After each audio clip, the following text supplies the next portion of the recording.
Got it. All right. To begin, let's go ahead and bring the meeting to order. This is bring the meeting of the Pacific City Woods Citizen Advisory Committee. Meeting is now officially in order.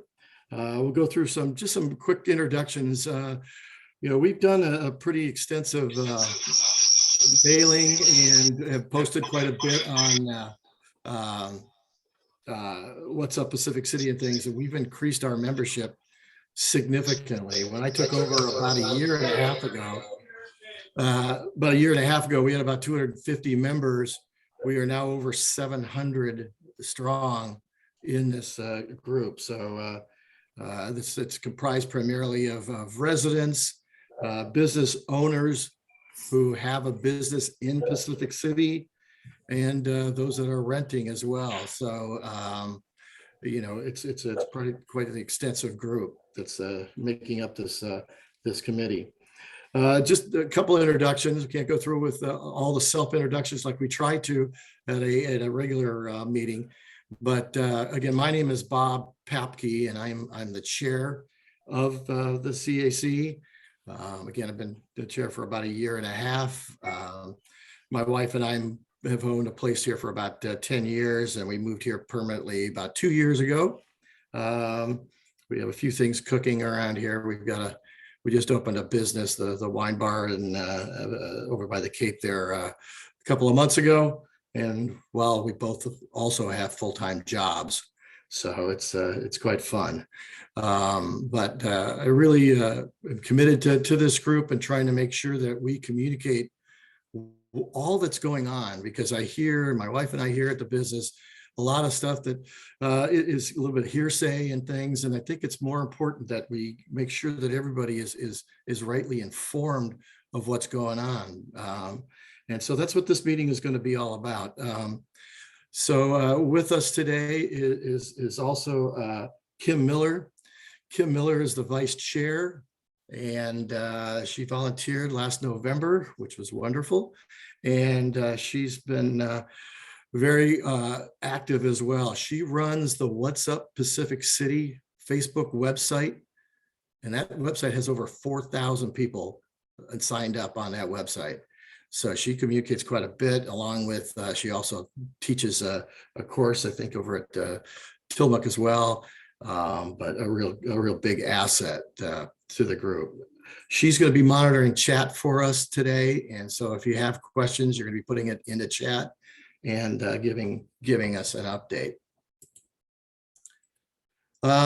Here's what we've got. We've got the agenda there, self-introductions and things, housekeeping. It's a large group. All of them are Zoom participants. We try to mute at entry, but we're muting as we go. The chat area is the best way to submit questions.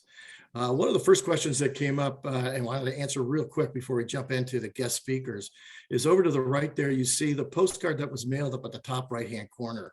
My wife and I mailed that out to try to make sure that we could get as many people as we can involved in this group.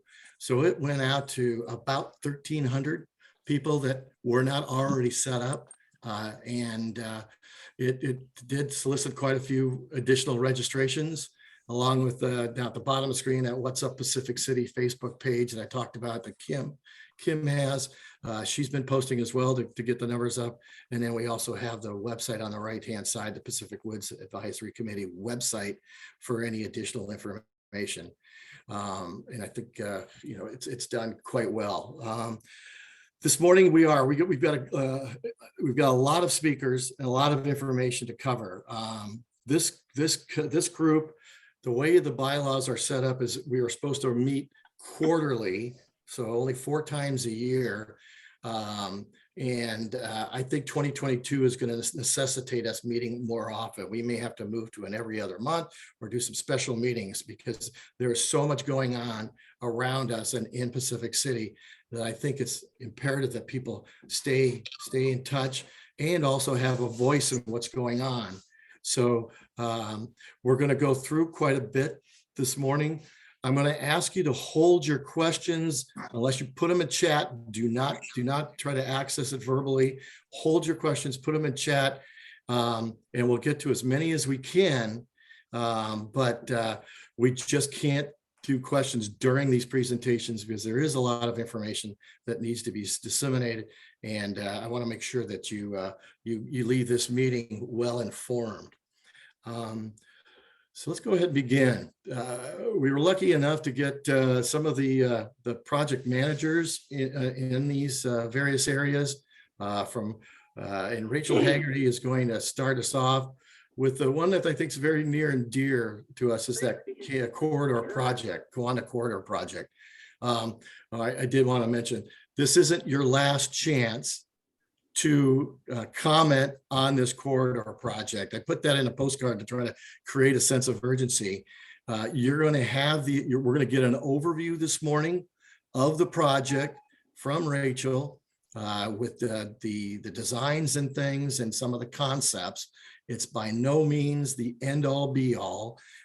There is going to be other meetings after this, and Rachel will explain the public open houses and things along those lines that will allow us to continue to give feedback.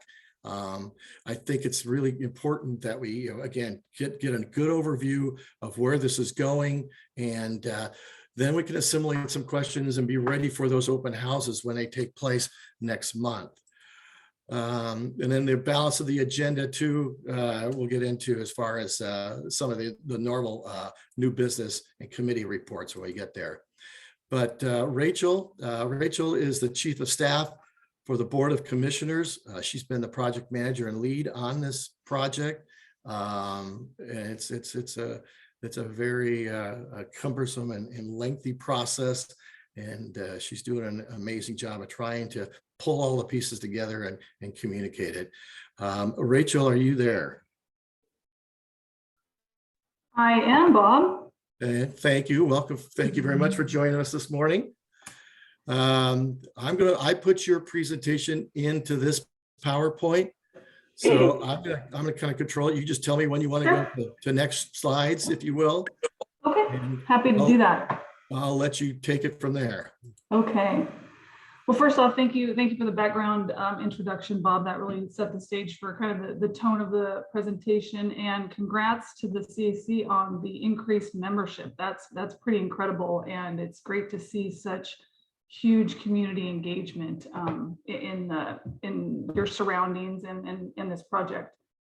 And also thank you to Bob for serving as a liaison of sorts between the project and this group. We have a lot of people working on this project, and there's, as Bob said, a lot of misinformation that can happen, and we're striving to be very transparent about the process and inclusive. And it can be difficult to reach everybody, even though we have our best intentions. And so I really appreciate Bob reaching out to me literally before every CAC meeting just to get the current scoop so he can share accurate information. And I think that's been helpful to our process. So thanks for that, Bob. And thank you for having us here at an opportune time. I know the slides came in late last night, but as you'll see, this project literally evolves day by day. And we wanted to make sure you all had the most current information, which will change again before the open house. So it's evolving quickly, which is a testament to how we are listening and adapting to the community's input. So with that, yeah, we can go to the next slide. Next slide. So our project purpose, so the Kiwanda Corridor Project, if you haven't heard, is an evolution and culmination, if you will, of the Cape Kiwanda Master Plan and the Pacific City Woods Parking Management Plan. Those plans have a lot of strategies, and when the parking management plan was completed, we had a good look at the strategies, and everyone agreed that these strategies are all interrelated, and we can't proceed implementing with them independently. And so we decided to go big, hire a consultant to further the concepts and move forward into engineering design, and then have a strategic implementation plan together. So if you hear about our old plans, they haven't gone away. We just continue to evolve and move them forward. And so our project purpose remains the same, and it's to improve the local livability for residents and our visitors. And it's a tough balancing act. We're trying to balance the amenities and what are next to residents, and not increasing people, but balancing and everybody having a good experience. So it's a tough act, but we're doing our best, and we have a great team at the county, a great team of community partners, and a great consulting team, Murray Smith, who's helping us move this forward. We're trying to connect recreation, commercial, and residential places in the area and resolve existing traffic and parking issues. Okay, next slide. So here is the project area. We are focusing on the Cape Kiwanda lot, Webb Park, the NVCA lot. We're creating a multi-use trail connecting the amenities, and the Jensen property, which is the new purchase, private purchase that the county acquired last year, and also connecting down to Bob Straub. We do hear all the time, why aren't you working in the downtown area? That is primarily because this project started along the Cape Kiwanda Corridor because the county owns property there. And so we recognize the need for improvements downtown. I think there's a lot of great local work that's going on there already. Bob, it sounds like you have a new business that you're endeavoring in. And our goal with this project, the Kiwanda Corridor Project, is to meet the goals that I've already stated and provide a connection, which you'll see, to the Beachy Bridge, so people, and wayfinding, so people can get to the downtown area easier and they know it's there, etc. And so we are aware of that, but it is not within the scope of this project. Not to say it couldn't be something that the county explores further down the road. Next slide. Won't read all of the project goals. I've already touched on number one. Number two, we're also trying to provide equitability for the different types of users and the visitors in the area and the residents. And one of the primary ones is to improve transportation efficiencies, wayfinding, and provide safe multimodal options throughout the entire system. I think you're all aware of people just traversing back and forth over the road, kids, bikes, strollers, the whole thing. And we want people to be able to move about the area safely and more efficiently. And so we're going to be providing some options to do that and get out of their cars in doing so. Okay, next slide. I won't go through all of this literally, but it's been a long process. The first is early on the plans that I touched on, and then we've created what we're calling the Cape Kiwanda Corridor Project. It's not another plan, it's a project now that we are actually implementing. Some of you may have been a part of the charrette that we had late last year, where we did a big brainstorming session of what do we want to do on these properties. Just throw everything out there. Let's get really creative, and what types of things could we do here on top of what was already stated in the master plan and the Pacific City Woods Management Plan. So we've done that. And so where we've been for the last several months, which has taken a lot longer than expected, and I will take ownership of that because I haven't wanted to put anything out to the community that wasn't more fully vetted or thought through. Every time we come up with a new alternative, there's a whole bunch of questions that we need to ask. And we wanted to present to the community some real ideas that were feasible. So it has taken much longer. We know everybody's been anxious about that. I appreciate that. We know this is in your backyard, but we want to give you something that's worthwhile to look at, and we're finally there. So we have, for all of the strategies that I mentioned, and when I say strategy, I'm talking about the Cape Kiwanda parking lot, the multi-use path, etc. We have different alternatives for each of those that we've been vetting, and they were getting vetted up until yesterday still, and they'll continue to be vetted through what you see at the open house will also look different. And so that is where we are now. We are in the final stages of the open house. And I will talk about the date of that at the end of the meeting, but we don't have a final date yet, but we're looking at March or potentially April, given availability and when we would actually like to hold the date. So I'll wait to touch on that till the end of the meeting. But that is our next step, is the open house, where we present all of these alternatives to the community. And it's not pick this alternative or that alternative. It's, what do you like about these? You know, it's going to be more of a cut and paste exercise on what the new alternative, which would be the preferred concept, that comes out of all of these alternatives. So that you can look out here, see the map. Please mute. Okay, you ready? You there, Rachel? Yep. Okay. Just taking the opportunity for a drink of water. Oh, go back. Just one more comment on the last slide. Okay. You may not want me to do that. I may. Okay. I don't want to lose you. Okay, no problem. Okay, so what's shown on the next, so after the open house, we will develop the preferred concept, which is one alternative for each of the strategies. And then we will go back out to the community. We will have one-on-one conversations with some of the key groups like the CAC, like the Kiwanda Center, like the Doryman's Association, et cetera, just to get their final approval. And then we'll present it to the Board of Commissioners for adoption. That will conclude this phase. So when Bob was speaking to, there's a lot more to come here. There is. These are not engineering designs. We don't have funding to implement this yet. So once this phase closes, which should be, I'm guessing, before summer, then we will decide what strategy do we want to implement first. And then we will do engineering designs. And so if you're wondering where this bike rack is going to go and how big it's going to be, is a building going to be 5,000 square feet or 4,000 square feet? Those types of details we aren't necessarily considering yet. You know, we are considering everything, and we're noting those, and we'll be carrying those into later phases. But there's a lot of minutia that is not part of this scope. So as you're commenting, you know, we do want to hear all your comments, but just know that some of the minutia we might not have answers to yet. Are the year dates correct? Yes. So the last slide was an overview of the entire process. This has a little bit more detail on the overall process. And so again, I won't go into all this detail, but we just want to show you, we have been talking to a lot of people. It may not look like we're doing anything, or the updates that you're hearing doesn't look like there's a lot of progress, but there's a lot of work going on behind the scenes. We've been very busy in talking with a lot of groups. So next slide.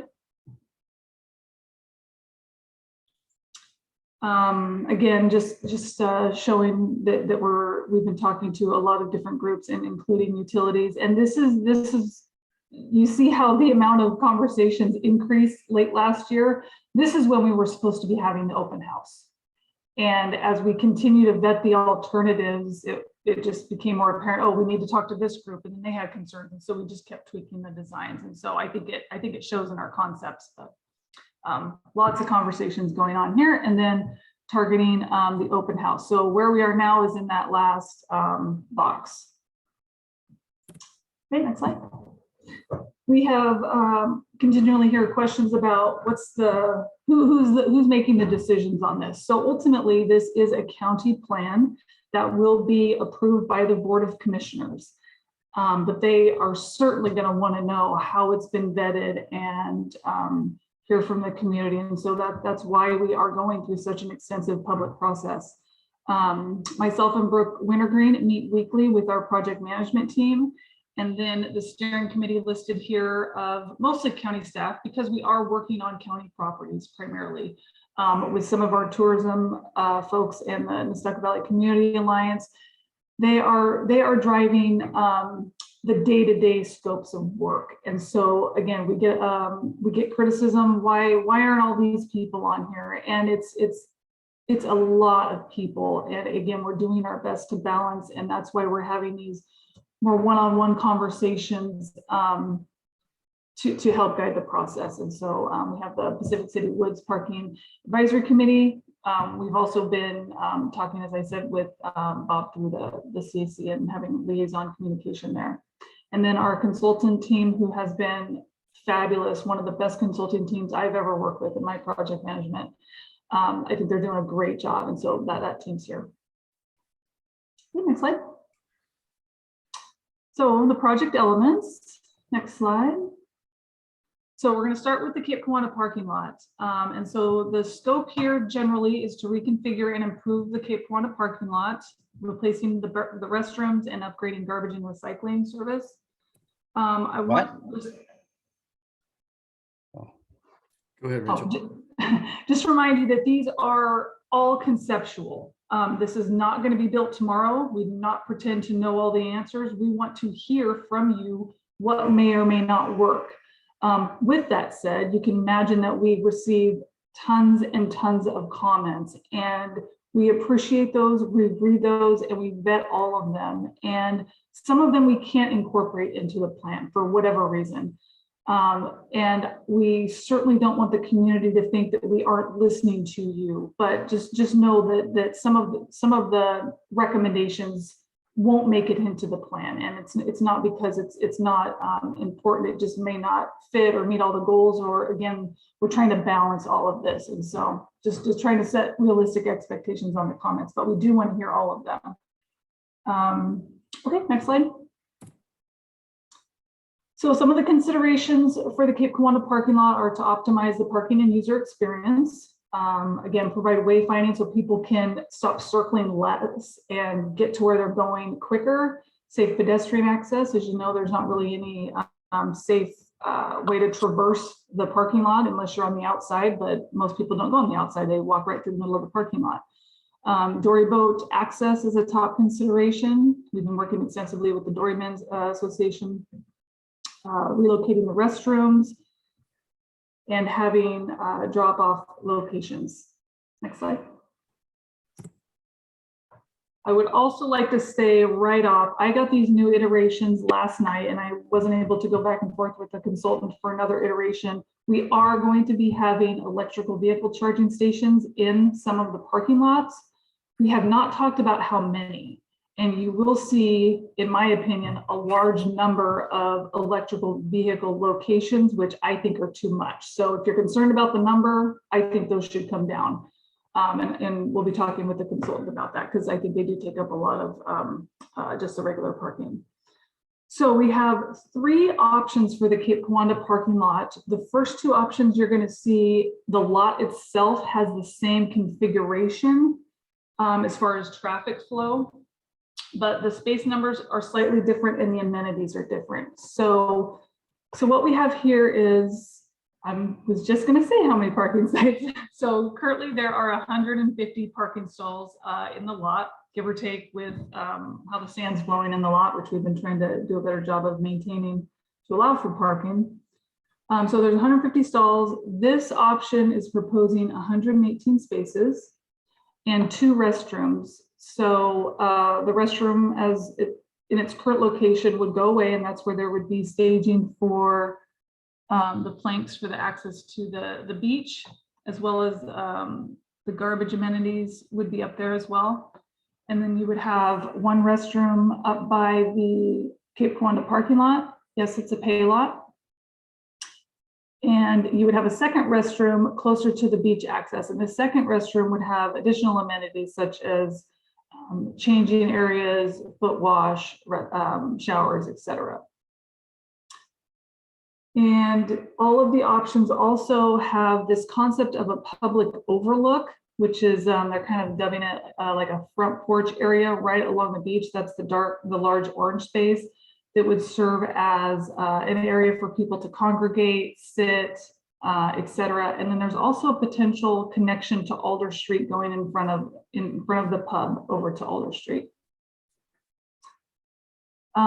Real-time parking availability would also be built in. So we would have sensors in the parking lot that display on a board. You can see it up in the upper left screen. And there would be a sign at the entrance to the parking lot that says lot full, or how many lots or how many spaces are open. So if it was full, they could go to the next lot again, which is all part of the wayfinding strategy that would be built in. We would be directing people to other places. Okay, we'll go to the next slide. And so this is a rendering of what that could look like with the restroom there in the background. Next slide. And this is a view from further back, same option with the with the restroom in the front. So one thing to consider, oh, go back one slide. Oh, sorry. One thing to consider is in these options, we're moving the restrooms around, and you'll see in one rendering that the restroom isn't up by the Kiwanda Drive, and that might be because people don't want to see a restroom when they're looking out over the parking lot to the ocean. So okay, so this lot has 122 parking spaces, so it has a few more than the first option. The traffic flow layout is the same. The main difference here is you have a single restroom up by Kiwanda Drive. All the other amenities are the same. And I do want to go back through some of these, but just in the interest of trying to get through all the alternatives, I'll keep moving. The third alternative, next slide. Oh, so here's a rendering of the one restroom. Okay, so this third option for Kiwanda has a different layout, as you can see. Again, I think there might be too many charging stations. This has 120 spaces. So the spacing, the park count is about the same for all, give or take a couple. This option provides for an event area. So you'll see there's not a median toward the beach. There's more of an open area there that could be conducive to event spaces. And this has one larger restroom over by the dory wall that again has the same amenities. Next slide. And so here's a view of what it would look like if there was no restroom up by Kiwanda, which some might, for aesthetics, might prefer. So again, these will be questions that we're specifically asking in the open house in the community survey to help tailor these designs. Next slide. This is a cross section of what that civic overlook front porch area could look like at the edge of the parking lot. Next slide. Okay, moving on to Webb Park. So we have, our goals here are to reconfigure the Webb Park campground, including access improvements to Circle Drive. Next slide. So if folks are not familiar, Webb Park is in the, I don't know if you can put your cursor on it, Bob. So this north is to the left. So if you go down to Webb Park, down to the right, that is the current location of Webb Park. The big rectangle above that is non-park county property. So our proposal is to move the current Webb Park to the southern corner, to the southern end of the county property. If you could hover on that. Over here. Up, no, to the right. Yep. Yep. So we're proposing to put the new campground in that area, and what you know is current Webb Park campground would become a parking lot. So just to orient you to this slide, next slide. So we have one so some of the considerations here is we have been meeting with the Circle Drive residents. We are very aware of their concerns about the campground location, what happens at the campground, ingress, egress off the Circle Drive. So we've made a lot of changes to our plans based on that, and we are trying to consider all of that. There's opportunities to increase and improve circulation off of Kiwanda Drive, and lots of opportunities to provide trail connections to the BLM property and south to the NBCA lot. So we're considering those. And we're trying to balance the size of the campground. It is the Webb Park currently is the second largest revenue generator for the Tillman County Parks Department. And so we are sensitive to balancing the size of the campground to ensure appropriate revenues for managing that campground, as well as providing a management for other campgrounds. Next slide. So we have two options to present for the parking lot currently. Again, these are just some of the first options, and then there's one option for the campground itself. So this is an option just showing the parking lot. So what you see for the parking lot is where the current web park is located. And so this would have 120 spots. So currently there are none now because it's just a campground. So if you're parking there, you're there to use the campsites. So you would get 120 spots. There's approximately four areas for dories to meet guests. That's in that in the upper left, it's kind of a pull through area. Yep. So there's some spots there for dories to stage, as we're calling it, as well as the fish cleaning station in the upper corner. The orange shaded area there next to the dory staging. Yep.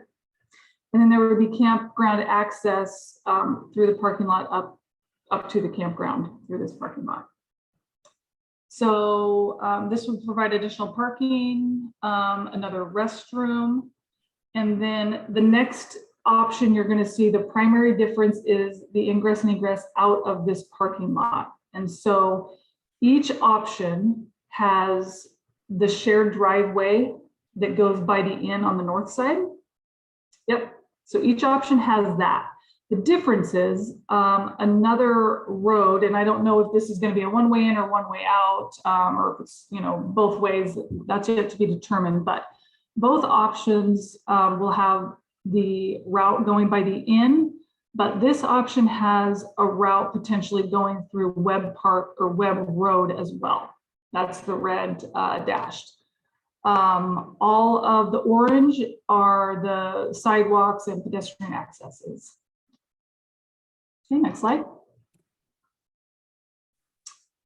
So the parking lot configuration is the same, 120 spots for dory staging, fish cleaning, the inn, the road going in, in between the inn there, that stays. This option contemplates only local access by Webb Road, and that's to be fleshed out a little bit more. But this concept explores what we call a backer road that you may be familiar with in some of our older master planning documents. That road would go over and come out where the Tillman Flightwave entrance is to the Nestucca Valley Community Alliance, and you'll see that entrance exit on those slides.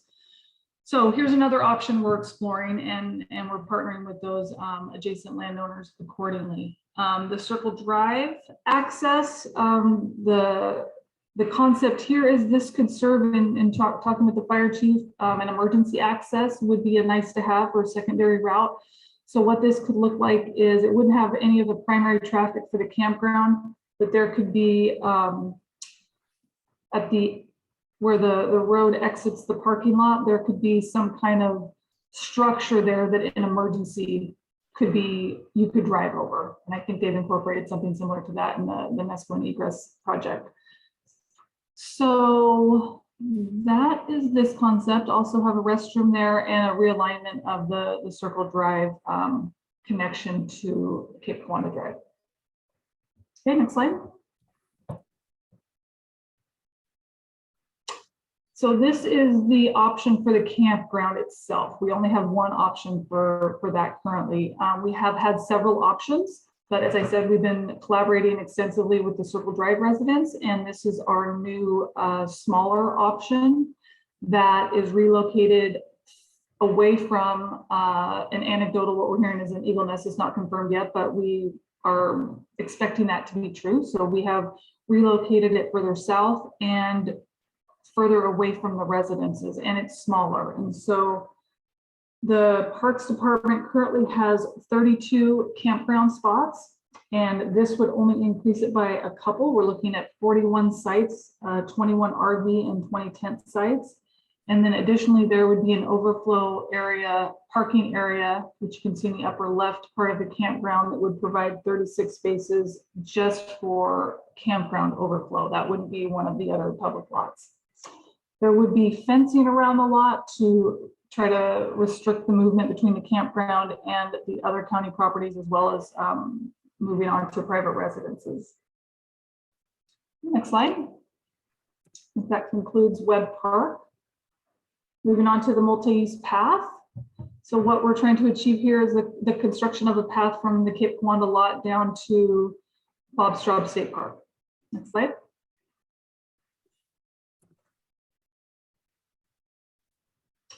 So this is an overview of the path route.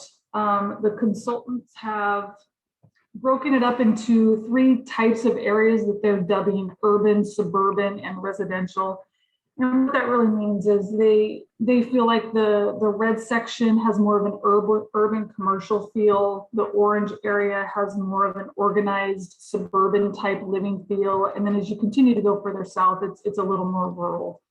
Certainly don't mean rural in the sense of a 2 to 10 acre lot with 1 house on it, but just in comparison across this segment of road, they've delineated it accordingly. The circles are not roundabouts. Those are just pedestrian crossings. And the dashed lines denote areas where we are, where there's beach access. And some of this is public, some of it is private. And so those are just points of maybe where there would be wayfinding. The one that Bob has his cursor on now, that actually should be shifted further to the right, where it would be on OPRD property. Okay, next slide. I should also note that the route would restrict parking along Cape Kiwanda Drive, along where the route is. So some of the considerations that we are thinking about, certainly pedestrian and bike safety. We've talked about our goals with multimodal access, wayfinding, and we want connections to all of these areas. And this is one of the primary strategies that we have that will provide connections. Also ensuring that we have good spots for the transit and shuttle stops, and considering when we're doing this design, how it fits within the community. Okay, next slide. So here are some schematics of what the cross sections could look like. So on the left, there's 3 potential ways that the path could be designed. And these would be representative of what the path would look like in the urban and suburban type areas. So that would be from the Cape Kiwanda lot down to the Beachy Bridge. There's 3 ideas of what that could look like. The current paved area of the road is about 26 feet wide. So that represents what it is today. The right-of-way generally is pretty consistent in this area, with the exception of as it gets closer to the Beachy Bridge.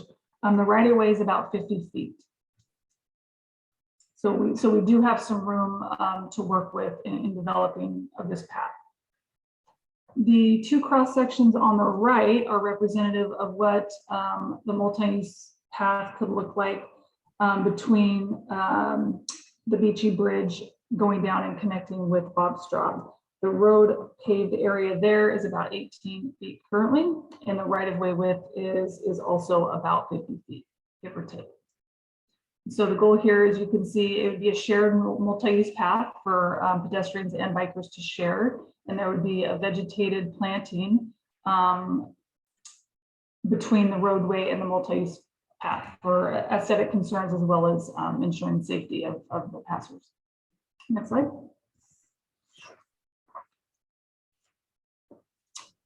So this is just an overview of what that could look like if it was a straight path. Next slide. And this is a schematic of what a meandering path could look like. The meandering path would be more expensive, and there would be more impacts to sort through around utilities, et cetera, but it is an option if it was desired to move forward into the preferred alternative. Next slide.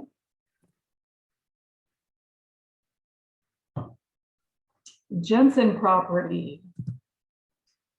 So we are trying to develop the Jensen property to include access improvements to Pacific Avenue and Sunset Avenue. And when the county purchased the property, the original intent behind it was to provide more open space opportunities as parking. We hadn't pursued doing a lot of development on this property. It's a beautiful piece of property that's largely vegetated, and we didn't want to go in there and pave the whole thing and put up a bunch of buildings. And so what you'll see are is the approach to that. But this is our first presentation to some alternatives to the community, and so we're excited to see what you might think about these things. Next slide. Go ahead and go to the next slide. So I think I covered some of these already. It'll be connected to the multi-use path, gateway identity. It's a really great opportunity when people are leaving the downtown area, coming over the Beachy Bridge, and you're viewing the dune, and you can view the corner of the Jensen property. It's a really good opportunity. And similarly, coming the other way, it's a bit of a transition area that we could do some exciting gateway signage and wayfinding at. There will be garbage and recycling. There'll be restrooms, and again, trying to manage traffic congestion and flow at that intersection there coming around the corner at the Beachy Bridge. Next slide. Okay, so we have two concepts to present on the Jensen property today. This one, we'll start with the traffic flow. So this one does not contemplate a roundabout. You'll see that in the next slide. This one provides a right-hand turn option there at the corner but no, go further south when you're coming over the beach. I'm sorry, left. Left. Right there. Nope, right there. That soft right-hand turn. Yep. Go down when you're coming off the Beachy Bridge and turning onto. Yeah, there you go. So when you're coming across, you can do the right-hand turn, which we're already doing, but there'd be less confusion about it because there would be no sign there about stop if you're turning right, or you can go if you're turning right. And then the western part of the intersection provides access to the other routes going west and south. And then the orange, again, is the pedestrian access is around that. So this option, contrary to the roundabout option, provides nice flow of pedestrian access and gets flow away from the high traffic area.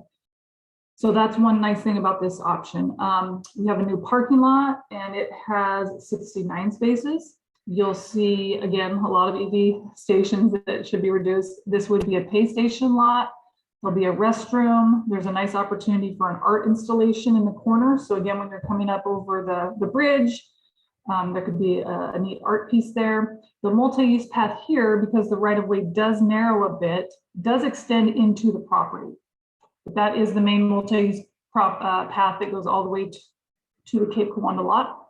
There are some open areas here. Allow people to wander around and get off the road, or maybe not go to the beach if they didn't want to go to the beach that day. There's some recreational amenities. You see a sports court, active recreation area. We considered the amenities at the NVCA lot, which we'll talk about next, and the Jensen property concurrently. We didn't want to duplicate, and we just wanted to consider them because they both have a similar ability to accommodate amenities. And so we thought about those two together. So if we didn't want a sports court at the NVCA lot or active recreation area there, those amenities could be here if we chose. This site shows the connection to the Kawana Center, and it shows an expansion of the parking lot. So what I would like to say about this is we did meet with the KCC board this week, and this is an example of how we're adapting, and the site or the plans aren't able to change as quickly as we would like them to. But when we met with the KCC board, they were not in favor of expanding their lot. This would expand it onto county property. Additionally, they had concerns with amenities adjacent to their lot and people parking in their lot, accessing those amenities, and trying to balance the need that the KCC board needs to have spaces for their needs and their events. And so we appreciated that concern, could see it was a tough thing to balance, and didn't want to take over their parking lot, so to speak. So we will be removing amenities adjacent to the KCC lot. Those will go away, as well as the footprint of the lot will shrink back up to match the existing footprint of the KCC lot. So I just wanted to clarify that before we may revisit those conversations in this meeting. So we want to honor that. That could change, but what you will probably see at the open house would be these amenities removed. Go to the next slide. So this alternative has the roundabout. And as you'll see, it can be good for traffic flow, but it does take up more space. The roundabout would be designed for trailers to run over the edge of the concrete because it is a smaller footprint. But you can see that from a pedestrian or a pedestrian and biker's point of view, it might be a little more difficult to traverse this intersection. And so something to consider when we're looking at those alternatives. There's another alternative for smaller parking if we wanted more open space at this site. Again, we can change the number of parking spaces all day long. We're just giving you something to react to. Do you like the feel of less parking? Do you want more parking? Less open space, more amenities, etc. This will also have a restroom, some recreational opportunities, but a little bit less than the other one. Similar expansion of the KCC lot. The multi-use path comes in. This distinct difference with this alternative is I received approval from the Heritage Museum Committee and the Doryman's board to explore placing the Doryman's Museum on this property. So that is reflected in this plan. However, in meeting with the KCC board, similar to the recreational amenities shown adjacent to their parking lot and the expansion of the parking lot, they have similar concerns with the expansion of the parking lot and a shared lot with the Doryman, with the Heritage Museum, and how they would be able to maintain adequate parking for KCC events. And so we, again, will be removing these adjacent amenities from the KCC lot and relocating them elsewhere on the property or coming up with some new alternatives. But what you see here with the Doryman's Museum, the Heritage Museum, they're calling it now, and the expansion of the KCC lot will not be in an alternative going forward unless I hear otherwise in future discussions with the KCC board.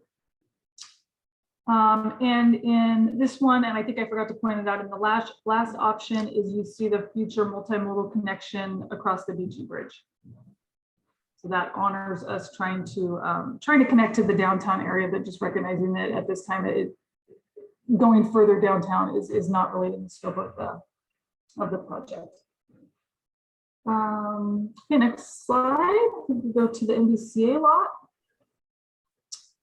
So, as you know, the NDCA board has been a board that has been very engaged, and they have accomplished a lot for a volunteer group. It's quite impressive. And as the Kiwanda Corridor Project was really starting to gain traction, and as I talked about, the shared amenities, they're part of the system. And we're all trying to accomplish in part some of the same goals. And so in county talking with the NDCA board, we decided to bring that project scope into the fold of our design. And so finishing the design, furthering the design and implementing the elements, whether they change or not, is part of the Kiwanda Corridor.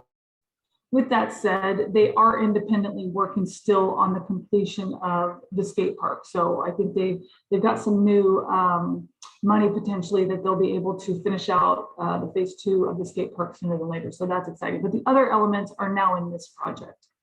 So next slide.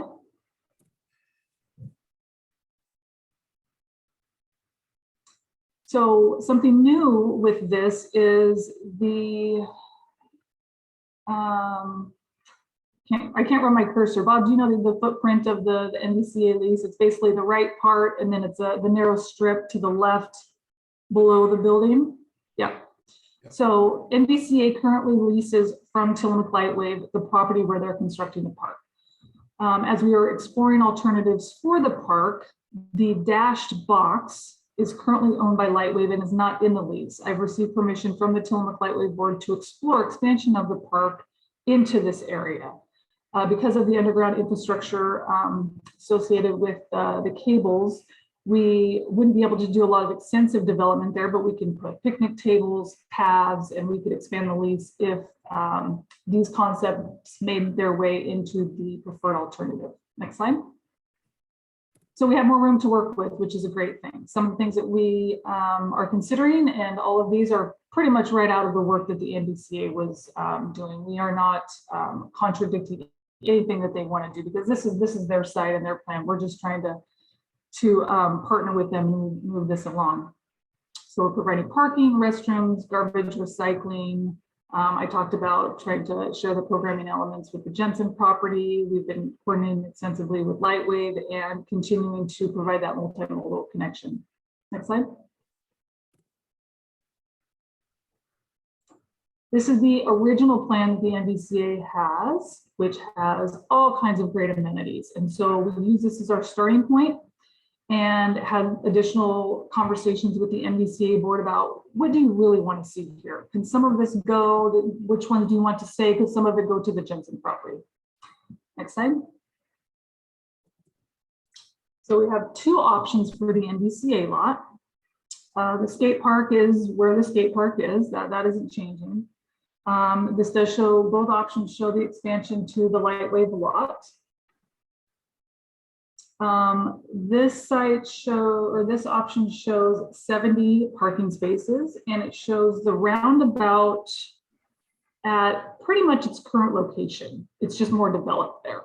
So you'll see lots of, walking paths, lots of recreational amenities, and all of that could change. You know, if we have a half-court basketball court and that makes its way into the preferred plan, maybe by the time we go to design it, it's a full basketball court. So again, just conceptually, do we want a basketball court there? Do we want a volleyball court there? What do you think about that? Covered play area, picnic shelter, restrooms, and a pay station. Next slide. Oh, don't go yet, Bob. Here you see the blue line is that Backer Road. So in option 2 of the Webb Park parking lot, this is the connection. This is where that road could potentially come out. Yes, that would be another way in and out. Okay, next slide. So in this option, the roundabout at the end of the lot moves further west. So because of that, you have more open space in the park, or more room for amenities, as well as, but you also have less parking. So the last option had 70 spaces. Option would yield 54 spaces. The restroom is further in the site as well, and it does have a bigger covered area next to the skate park. But otherwise, the two options are pretty similar. Next one.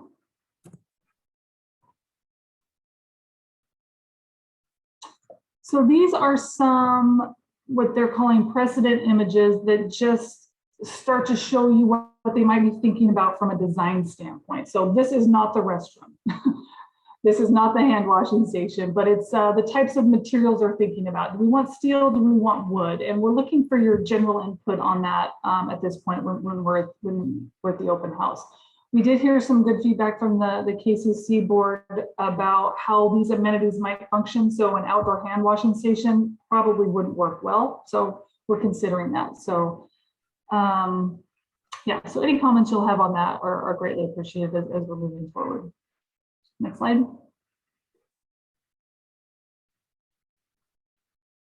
Some ideas of how maybe some of the pavilions look like on the NBCA lot or the Jensen property if they end up there. Next slide. I see a lot of preference for pickleball courts. Noted. Okay, so again, here's where we are. We are finalizing these alternatives for the open house, and let's talk about that date. So our concept for the open house is there's a lot of people that want to comment on these alternatives, and they should. And we are excited to finally be at this stage where we have these alternatives to share. And we want to provide a lot of opportunity and a lot of time. And so our concept is the open house is actually a couple of parts. we are going to have approximately a 2-week window of what we're calling a virtual open house, where slides similar to this and videos with the consultant team describing these, like I'm doing, will be posted.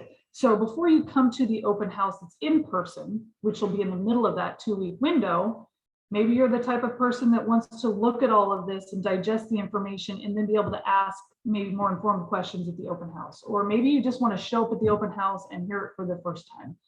We're trying to provide different ways to absorb all this information because we know it's a lot, we know it's complex, and we know that you can't just look at WebPark and think about that independently. You got to think about how it's connected to the other pieces, and because it is all one project. So we will be posting these slides when the virtual house is open on our dedicated website, and there'll be about a week period, and then we will have the open house, and that will be in person. There will be an online viewing option, and then we will be video recording the in-person open house, and that will be posted on the virtual house website, and then that will stay open for another week. I know this is a mouthful.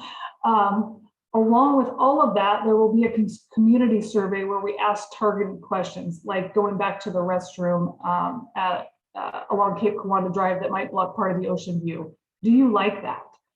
What parts of these alternatives do you like or not like? And we are going to try to assimilate all of that and cut and paste into these new alternatives. So regarding the open house, so as I mentioned, it has been postponed several times, and I'm glad we've done that because it's gotten us further along in these alternatives. With that said, we recognize the community wants to start commenting on these more fully, and we want to honor that. And so we also want to provide the in-person open house at a time where people can attend. And so we continually hear middle of the day meetings during the week are not good. And so what are the other alternatives? We had a Pacific City Woods Parking Advisory Committee on Tuesday of this week, and they recommended that we do a Saturday. Saturday is great. We are ready to roll this out. However, there's 2 Saturdays before spring. The first week of March is too soon. The next 2 Saturdays, either I or the lead consultant are not available, and then we're in spring break.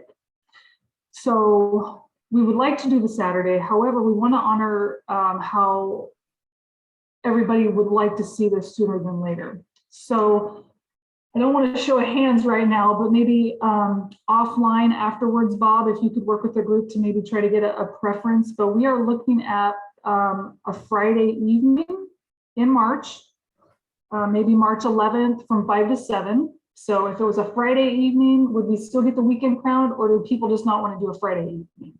Or we would be looking at a Saturday in April, which would push it out further, which I know isn't an ideal situation, but if more people can come on a Saturday in April, would that be preferable to a Friday in March? We're willing to do either. We just had a scheduling conflict on those Saturdays in March. Okay. So I will leave you with that. That's the end of the presentation. I know it was a lot. Thank you for letting me get through it, and I'm happy to answer questions as long as you want. I'll be here all day if you'd like. Wow. I know that's not happening. Wow. Well, thank you, Rachel. That was very, very informative. We had a number of questions that I had solicited prior to this presentation, and I'm going over the list, and many of them were covered in this presentation. So thank you. I guess the biggest thing is I'm looking down. When will construction begin, and where will it begin? Yeah, great question. I would like to answer that, and I should have addressed it in one of the slides. The county, just as good as everybody else, wants to start implementing things on the ground. However, as you can see, this is complex and it's a lot of money. We're talking millions and millions of dollars, and we want to do it right. So we can go out and start working on the Cape Kawana parking lot right now, but is it going to be what the community wants And is it going to be in coordination with the other pieces? So we are anxious to get a shovel in the ground too, but it's just, we're not quite there yet, but we're getting closer. And I know that's a frustrating answer to hear, but we are trying to do it right. The preferred concept plan will be done, like I said, hopefully later this spring. And then we need to take the preferred concept plan and decide what we're going to do first. There's a lot of interest in starting with the Kawana parking lot, and that might be where we start first. We certainly are not going to be doing, we can't do them all together. There's just, we don't have enough money and, you know, time and logistically, we couldn't do that. But the team and the county and, you know, hearing from the community will need to decide on what we want to do first, second, third, fourth, et cetera, and start acquiring, securing the funding for that. So I personally don't see anything happening on the ground this summer. And not that we're not, you know, the Pacific City Woods Parking Advisory Committee and the county, we're in Visit Tillman Coast, we're all still working in that area and working on signage and mitigating the issues that we'll be doing, that we've been doing the last couple of summers. But actual implementation of the alternatives you saw today, I would say we're at least into the fall or winter, and that's if money could realize. You know, if we could acquire the money this summer to do, again, just the Cape Kawana parking lot, for example, we could probably start constructing that this winter. But these are multi-million-dollar projects, and funding is going to be a big driver of the timeline. Sure. Yeah, that makes perfect sense. So, Yeah. yeah. So just set the expectations. This is a couple of year project. It's not going to happen overnight. So, all right, perfect. Well, thank you. And, you know, like I said, it answered a ton of questions. We've got a lot of other questions in the chat. I guess I want to be careful. I mean, we could spend our full 2 hours just on this subject, but I think we've got some other pressing matters as well. So the fact that it isn't our last chance, which is nice. The fact that we can get together, you know, and review these concepts and talk about them a little bit, and come to, you know, and do the survey and come to the open house as educated consumers, shall we say, or residents. I think is a big help. I think it will be a big help, and it'll be a lot more productive that way. So awesome. All right. Yeah, and we're always available offline. There, the information here shows the project hotline, and there's ways to submit comments for emails, and we can respond to these comments offline. Yeah, so you will be able to find this. We will be posting this to the PC Woods CAC website. All right, after the presentation today, and then you also have this website right here to access and see updates on this project as it goes forward. But that is our options right now. But thanks on that one. While we have you, I'm going to take you right into the Parking Advisory Committee. This is a group that's been together for how long now? Ooh, it was born out of the Pacific City Woods Parking Management Plan, and I think that was completed in 28. So one of the first strategies was developing a committee that's going to move this plan forward. So I'm guessing maybe early 2019. Okay. It was formed, so a couple years, this specific committee. Good. All right. And the committee meets once a month. Usually it's a Tuesday. You're right. It was last Tuesday. And it goes over a series of objectives that they've had for this. And we post these notes that you see on the right. We do post those on the PC Woods CAC website, so you can follow along as to what is being discussed and what are some of the items that they're addressing. Rachel started the project and turned it over to Brooke Wintergreen. Brooke was a hire from this process. She is now the South Tillamook County Destination Manager, and she is now the project manager that runs these meetings. And, I've been sitting in on them for about the last year. Again, a lot of moving pieces and a lot of people working on this to make it, as successful as possible. Last year, I think the foundation was set. Did we achieve the goals? By no means. Did we achieve what the group thought was going to take place last year? But like I said, the foundation was there. This gives you a little idea of what's going on in terms of revenues. The 160 stalls, how many passes and what the projections were, and the revenue that was generated in that Cape Kiwanda lot. And we don't have the updated numbers for October, November, December, but should have those soon. I'm sure it fell off quite a bit because of seasonality. This gives you the 20 stalls here at the turnaround and what kind of money is being generated there. The total gross last year was about $400,000. It fell well short of what the original projection was, from what I understand. And a number of reasons. There was the purchases of the pay machines that went in. There was one put in at the Cape Kiwanda Park or parking area, and then one at the turnaround, and a second one was added over by the Cape.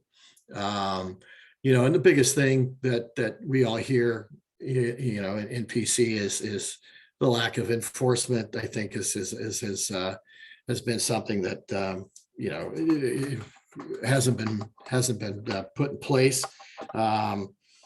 And there's reasons for it, from hiring processes with the sheriff's department and things along those lines. But the word's out, and it's no news to you, Rachel, that the word's out that there is an enforcement going on. And so people are just parking there and ignoring the meters, or had been. Now, a couple weekends ago, I understand that we actually did have sheriffs out there and writing a few tickets, which I think is good. We need to generate as much money as possible, because the way this was portrayed, this parking advisory committee and the monies that were going to be derived, those monies were to be spent and only in Pacific City. We're collecting monies in Pacific City for parking, and that money should stay here.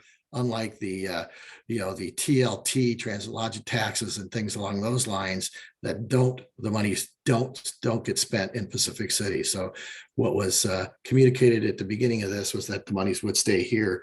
So our goal would, I'm all for generating as much money off of the tourism as we can. Some of the things that we found and I heard in these project meetings that I heard was that, the turn, how many people would go into a parking spot per day? Does somebody go in there and leave a few hours later and a person takes their place, or do they stay longer? I guess what I heard from this team was that they wound up staying a little bit longer in those spots. So that obviously impacted the revenue as well. But again, it's the enforcement and things that took place. Here was the graph that was presented on the daily use of revenues and things from the turnaround here, right, to Cape Kiwanda, and what the gross is there, the number of daily use passes and how many people signed up during those timeframes. And obviously it's a big hit during the summer months. And then the average daily use is here. So this gives you a little idea of how it's being tracked and what's going to be done.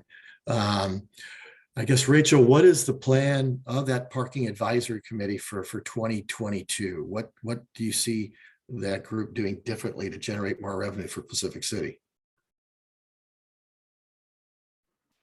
Well, we are still trying to recruit someone to be out on the ground. So I am waiting. I've developed a draft job description for an employee of the county, and I've basically put that job description into an RFP to hire a contractor. And I'm waiting to hear from our labor attorney because of potential union issues.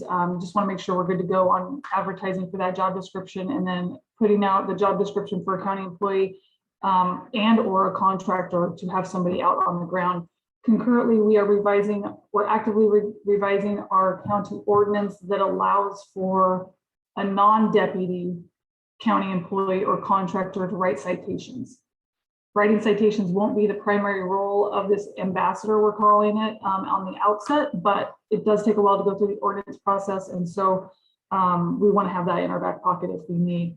I actually just updated all of these numbers, Bob. I can give you a little update and then the charts, but I don't, just because of the sharing screen, you might want me to just say it orally. I don't want to lose you. Yeah, no, that's fine. I just updated all the numbers, and these numbers come right out of the machines, and Parks Department shares that with me monthly. So from the beginning of when the fee stations were installed at the Cape Kiwanda lot and the Pacific City turnaround, which was in March of 2021 through January. So I don't have February because we do full months. The total gross received is $346,000, which is nothing like we had anticipated. So that's from the beginning. That's just not a calendar year. That's not a fiscal year. That is we're almost coming right up to a year. We're about 2 months away from a full year. So my projections, which you had shown on that slide, which I've updated. So the projections were low. And so I've updated those projections, and new projections based on actual, I'm projecting around 380 annually for gross revenues. So you take bank fees out of that, you take out some of the management that we're paying Parks Department to do, and there's, clearing sand. There are some ongoing expenses that we are using these fees for, but it's a lot less. All of the money is dedicated to efforts in Pacific City, though, specifically how we're managing this project and the parking lot. So none of it leaves PC. And that's always been the plan. It goes right into a dedicated fund, Fund 133. It's called the Parking Management Fund for Pacific City in the county budget. So we're tracking all of that. And for TLT, yes, TLT all goes into one pot, but you should know that the TLT funds are heavily paying for all of this work that we're doing in Cape Kiwanda because these parking fees are generating the amount of money to do so. So we are almost entirely, with the exception of some of the Parks Department funds for the work we're doing on Wind Park and a little bit of Public Works money, TLT is paying for all of the work we're doing thus far. So just want to share that we're spending a lot of money out of TLT in Pacific City. But yeah, I will share all these new charts with you as soon as I finalize them.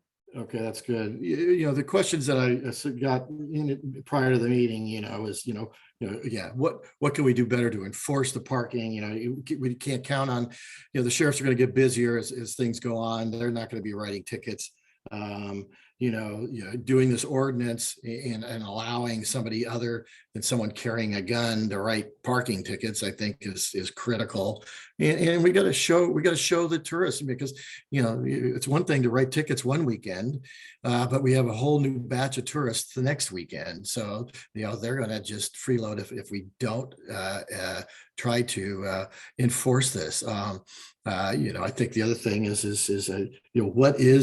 what is the fee? I've heard the fee being $380 if they don't pay the $10 to park. I don't know if that's fact or fiction, but if it was fact, why don't we have signs all around showing them, hey, if you don't pay for the $10, the minimal $10, it could cost you $380. I think we could up the number of people who actually pay for parking and alleviate maybe even some of those tickets, those future tickets. What else? Hey, Bob. Yeah. Bob, David's Yes. got his hand up. David, go ahead. Thank you, Bob. Appreciate that very much. These questions, to be putting these questions to Rachel is not correct. That's one of the reasons that I'm here at this meeting. I'm liaison to the sheriff's office, and we've had some issues with parking enforcement. I was glad to see over the past couple of weeks that they have indeed started looking at parking enforcement.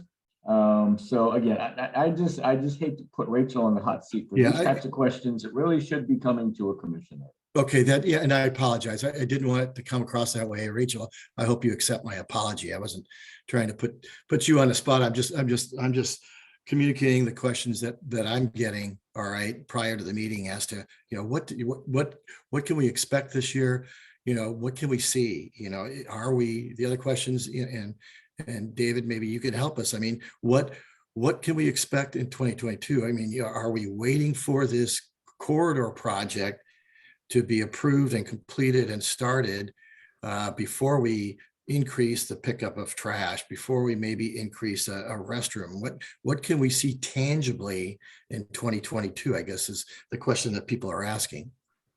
To me, I think the entire reason for this Kiwanda Corridor Project and the Parking Advisory Committee and all that is to help alleviate a lot of the problems. And that's exactly what the commissioners have seen. We have seen huge problems in Pacific City. Now that we have the transit lodging tax dollars, and I'll be honest with you, there was an implication there that, the transit lodging tax dollars were all going into one pot and it was being distributed countywide. And that's true to a very small extent. But if you look at the vast majority of dollars being spent out of the transit lodging tax fund, right now, the vast majority are coming to Pacific City. We realize the problems we have in this area. And the whole concept of these projects, and it is true, it's going to take a while, but once they're finished, we're going to have a much better local residents experience, because we're trying to alleviate all the traffic jams and spread people out within Pacific City so that we don't have as many issues. So we're asking people to bear with us. We are spending a ton of money down here. And we're going to get there. We really will. So I guess what I'm asking for is just a little bit of patience as we move forward. But Rachel has done a terrific job. Her outreach to the public, and I think this is a perfect example of that, is really critical. We want to make sure that, I know we're not going to please everyone in PC. We are not. But we need to please the vast majority of the residents down here. Showing them that we have a better way forward. Is it going to solve every problem that everyone sees? No, it will not. But I think things are going to get much better once this project is completed, and we're working diligently to solve problems in the interim also. You bet. No, I appreciate that. And again, I didn't want to come across as saying it's not successful. We are having success. We've got a foundation in place. There's ways, there's light at the end of the tunnel. I think the future is looking bright.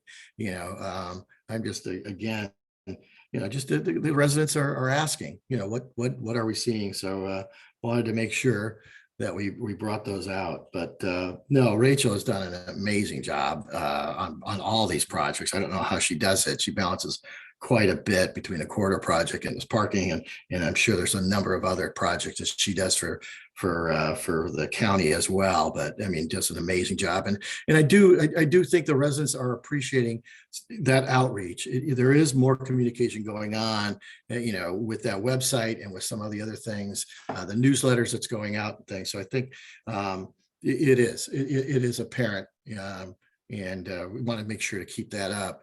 And as residents, we also want to make sure to have some input in this stuff as well. So, no, appreciate it very much. Rachel, I'll let you off. I'm used to being in the hot seat, Bob. I hear these questions at every meeting, so no worries. Okay.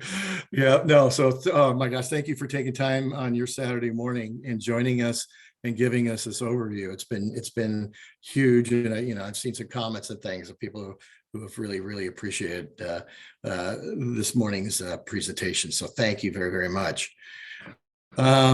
Let's go ahead and move on. Oh, this is going to be a fun one. Chris, are you still with us? I am. So I'm Yeah. actually going to take over your screen. You are. I am. So what are you looking at right now? I'm looking at my slide right now, so I don't know. Okay, I'm gonna if, change my video.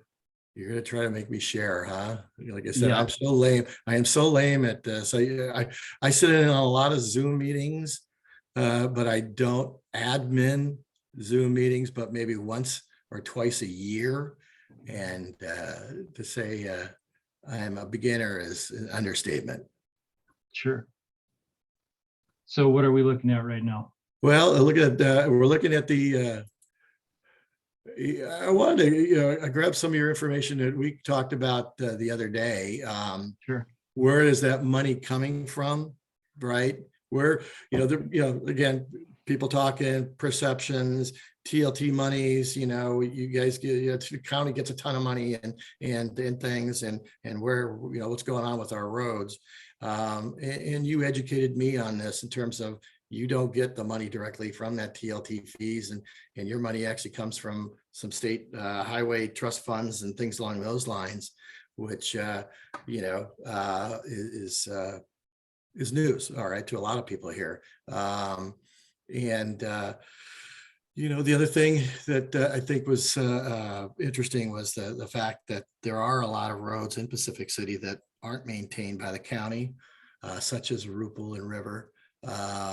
To get those roads taken care of, you're saying that it needs to be presented to the Citizens Road Advisory Committee there, and then eventually the commissioners have to pay for roads that aren't maintained by the county, because the roads are substantially in need of repair. I mean, the Rupel and some of the others, and remember, I mean, just the potholes are enormous and we've got emergency vehicles going down there. So citizens have come forward and said, hey, what can we do about this and what can be done? And, again, I appreciate your candid responses and educating me on some of this stuff. And I wanted to make sure that people were aware of it.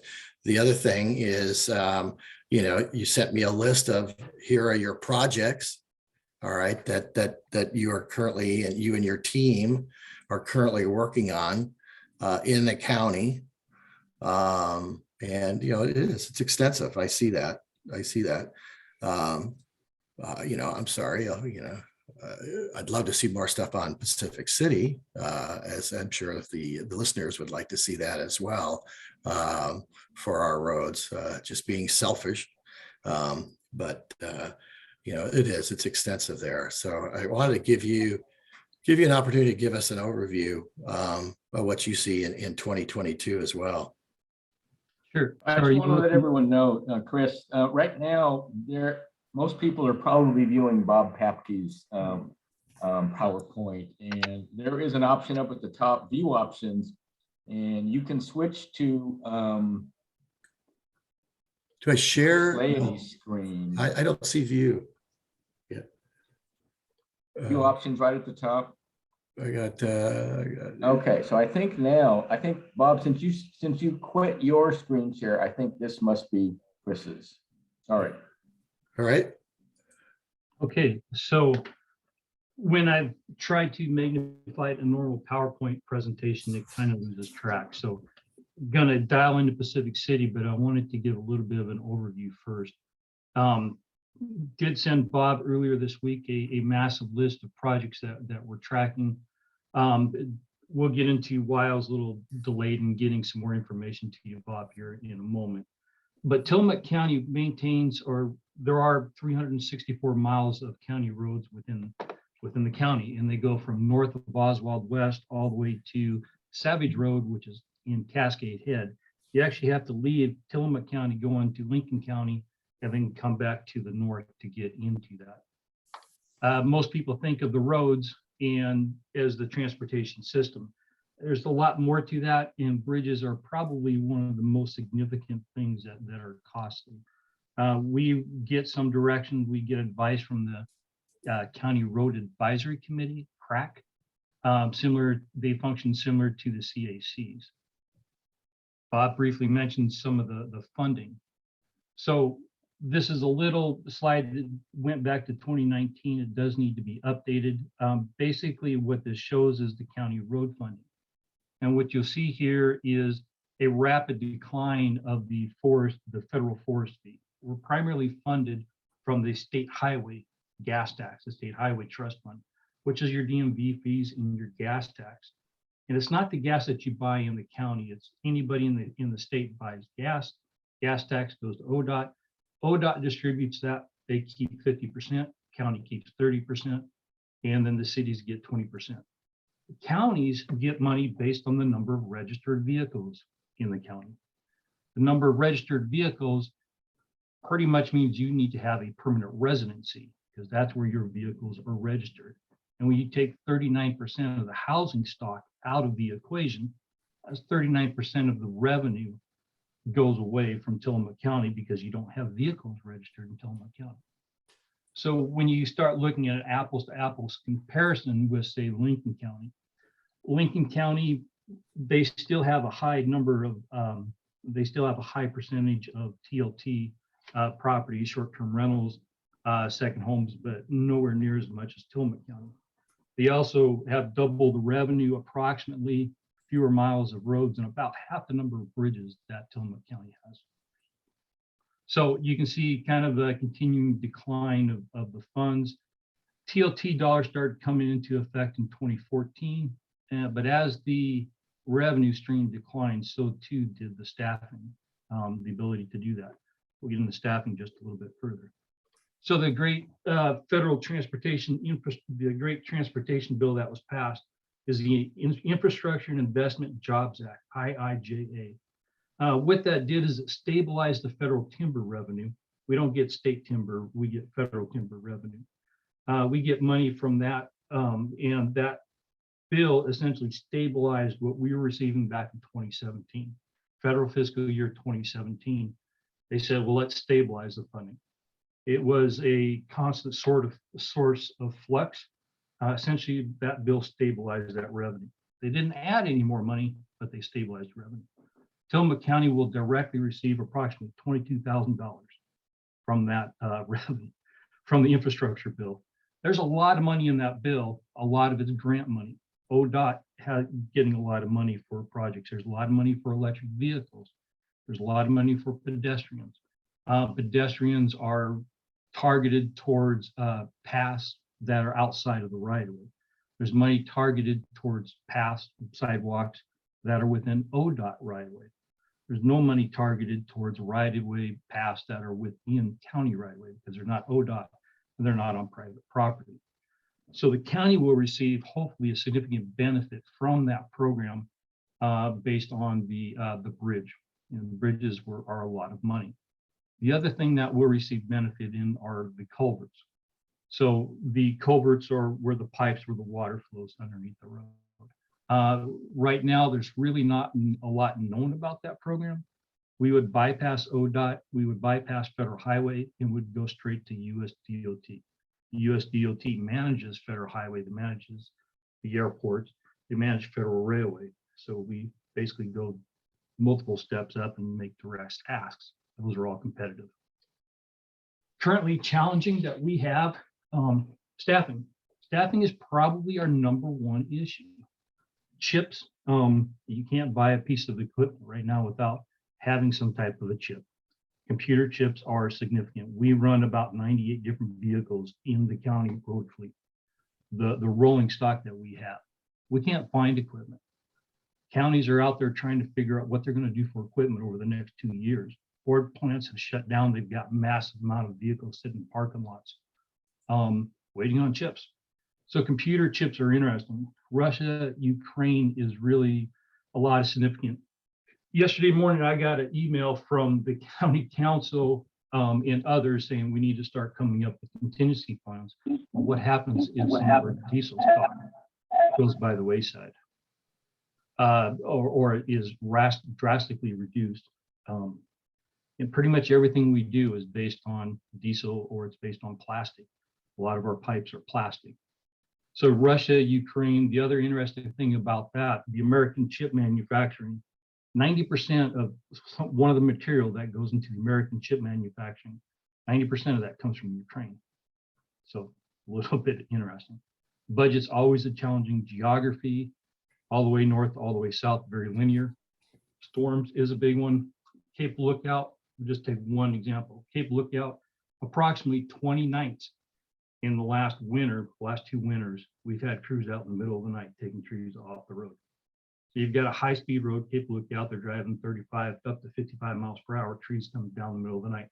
We're out there taking these trees off the road. That's immediate short-term reaction.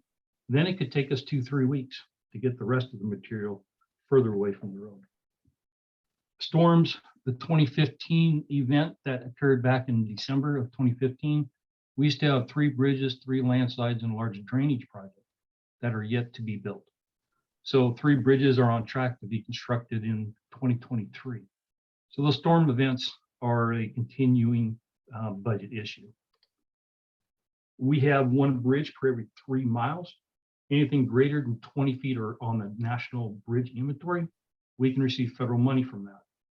Anything less than 20 feet or local bridges, there is no other source of funds other than the county dollars. Rain events have consistent problems. We spent about 2 weeks removing a lot of logs that jammed up against one of the bridges. We had a boat in the water and we're out there taking the trees out of the water because they were pushing a lot of the water up against the bridge. Culverts, we have 4,000 culverts, again, the pipes that go under the road. About 1/3 of those are in poor to failing condition. Put it in perspective, we have 4,000, ODOT manages 40,000. So we are managing about 1/10 of the overall inventory that ODOT would be managing. So we have a lot of culverts. We have 16 bridges that are less than 20 feet long. These have no other sources of revenue. Last November, we ended up having to post 6 bridges. It might have been October. We had to post 6 of those 16 bridges at 3 or 10 tons. At 3 tons, you can't get an ambulance across. At 10 tons, you can't get a fire truck across. Some of these are on fairly major roads. We've been anticipating, based on the number of culverts that are in poor condition, that we were going to see some failures. We just didn't know when or where. Did not actually anticipate see some of the bridges posted. Every 2 years, the ODOT reviews and does bridge inventories for all the bridges 20 feet above. We hire that same consultant, and every 2 years they go out there and review ours. These are all timber bridges. We have some timber. Most of these timber bridges date back to 1960s. 64 timber structures, timber decks. Fagan Bridge is on Fraser Road. On that particular case, we've been stockpiling material to basically span over where a culvert would blow out on the road. We took some of that material, we put a bridge over the top of the old bridge. Moss Creek, we took, again, some more of the beams that we had. And the beams that we've had, we've bought used from contractors or we've got free from ODOT. These are beams that are coming off of detour bridges. We get them inspected by a structural engineer to verify that, yes, they are in good structural shape.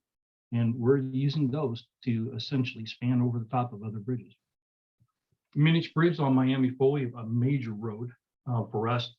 We shut that road down for a 48-hour period so we could replace the deck on that one. Yellow Fir is another bridge.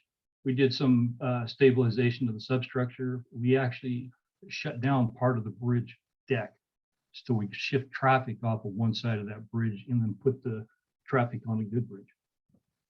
One of the good things about this, we found a bridge out there that we no longer needed. So we actually took the McKinster Bridge out of production and are out of use and replaced that with a 24-inch pipe. So that was a good thing. One of the ones, and this is kind of what kept me, so this was my Monday afternoon, all day Tuesday, Wednesday, all day. We were replacing a bridge. We weren't replacing. We took a rail car that we had in the yard and we put it over the top of a bridge up in North County.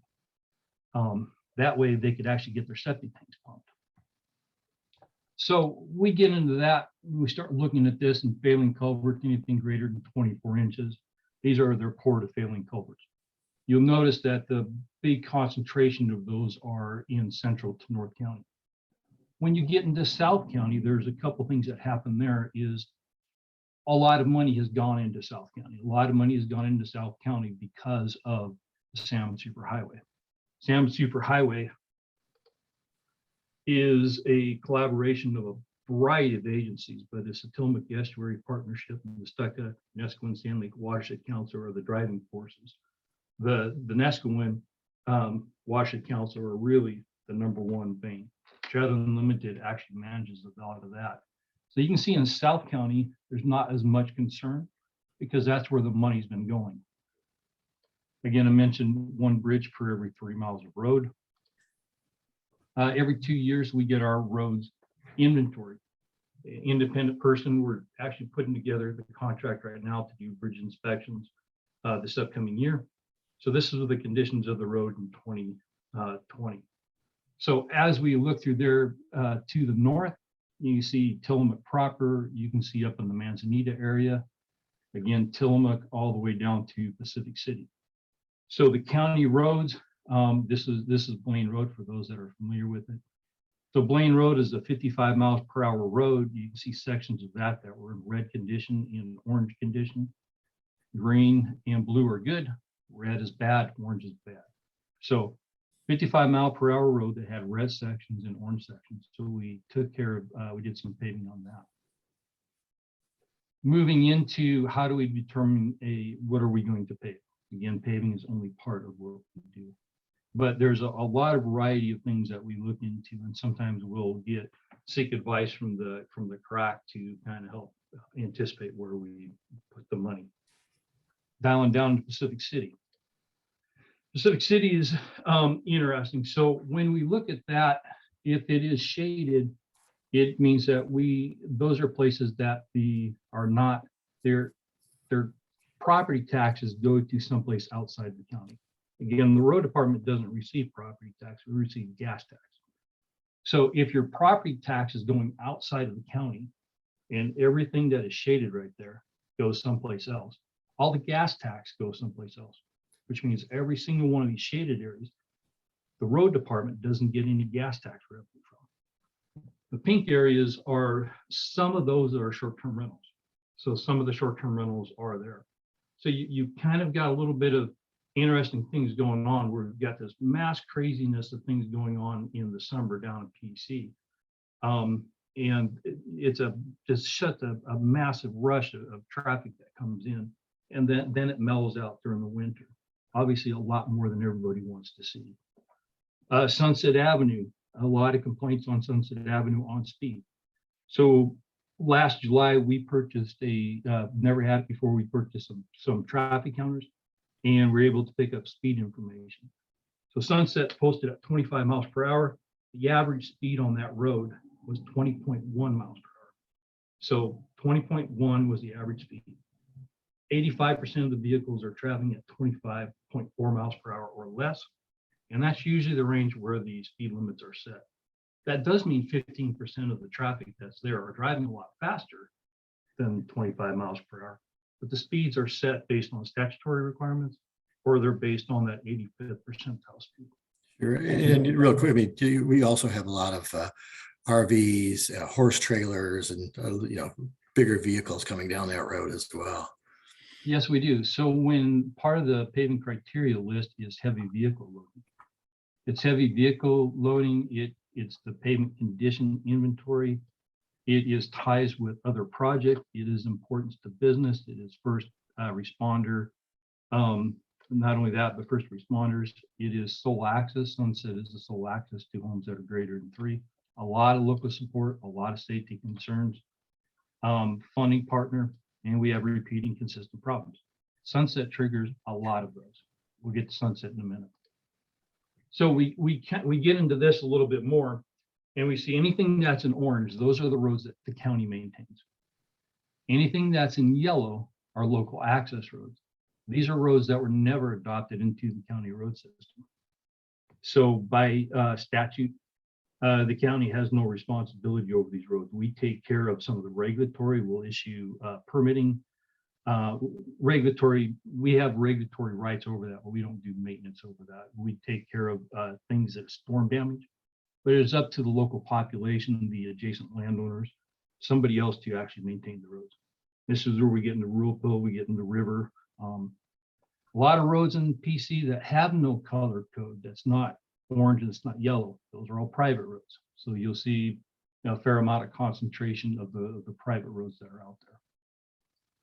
So when you look at density of miles of county maintained road versus what we have gone out there and paid, Pacific City has by far received a lot more money associated with the work on the roads than any other place in the county, by far. Not to mention that, the bridges. So you might have seen back in 2021 where we had a vehicle parked on top of the bridge, the Beachy Bridge. We were doing some repairs under that bridge. Part of the cement that's under there was starting to flake off, so we had to patch it up.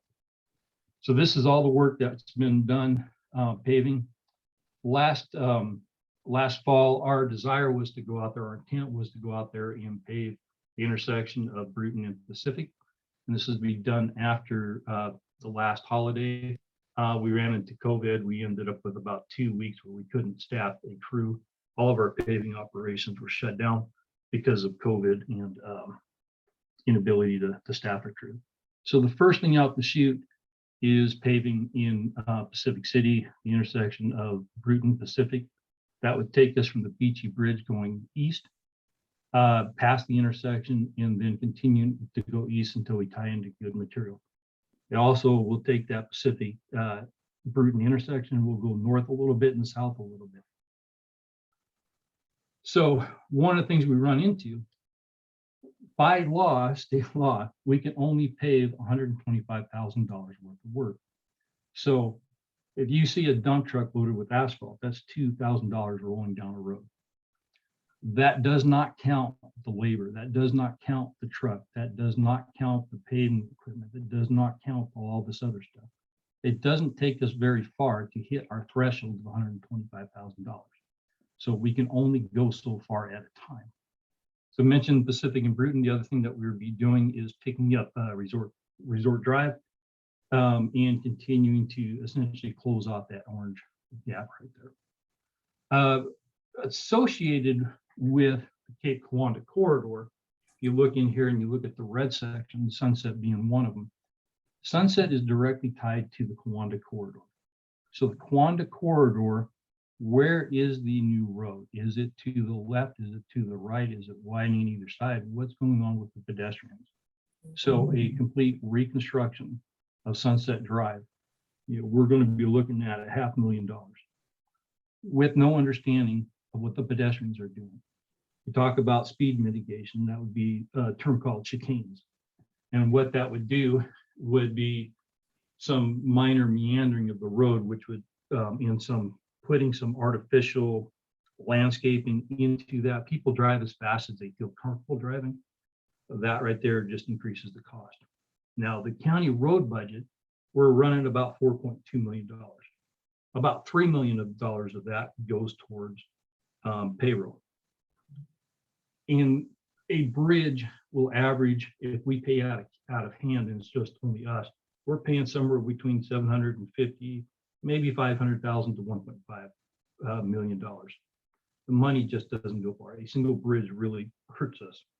The emergency work that we just got done doing is, that ripple effect is certainly going on.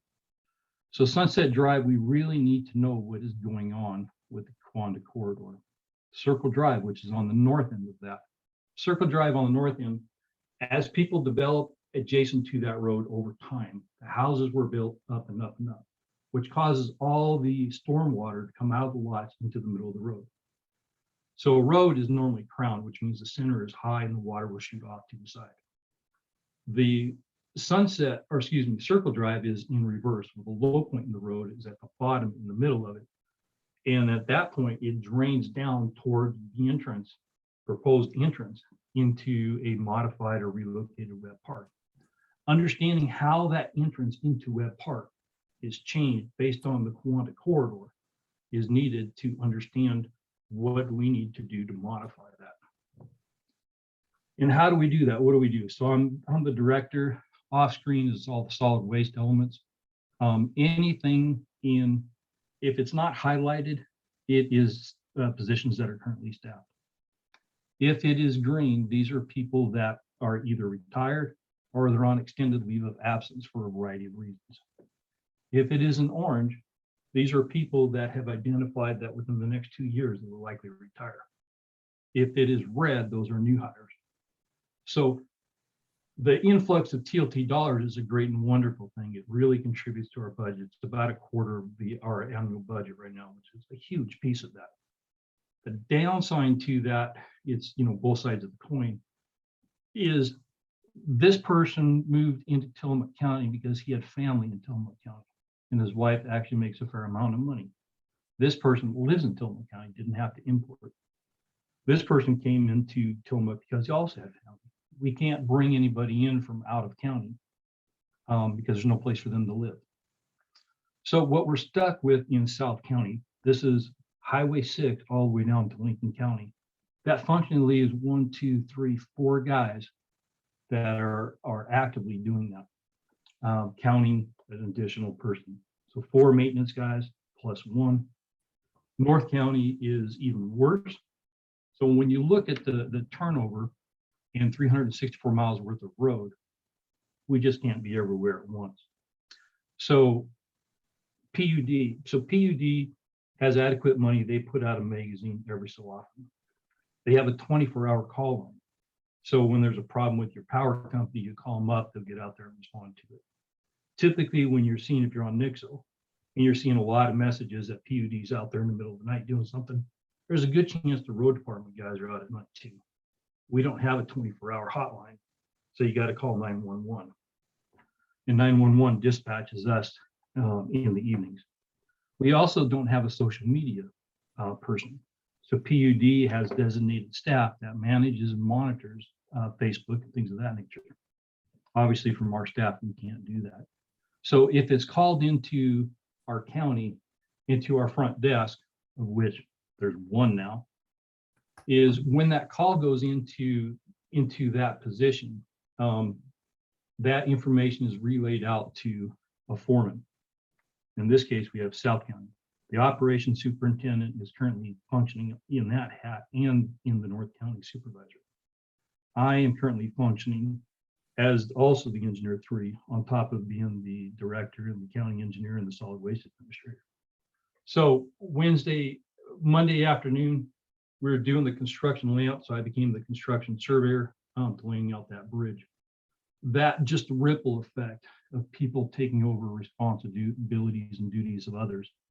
It just means that it minimizes the amount of time availability that we have to take care of other things.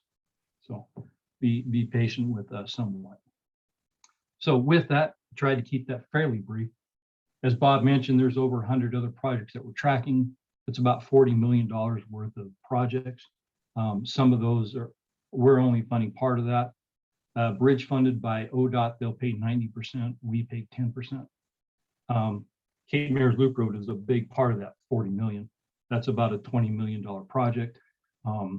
We paid $2.2 million into the Cape Mayor's Loop Road. The Cape Mayor's Loop Road, it separates Oceanside and Cape Mears. When that road was closed due to slides, Cape Mears was actually isolated for a period of time, and Oceanside Neatarch was actually isolated for a period of time as well. There was no second route out. So they were actually, to get people out of those communities, they had to haul them over logging roads. So that road's pretty important to do that. So a good chunk, if you look at, the road budget and our contributions into that, about half of an annual road revenue stream went to Cape Mears.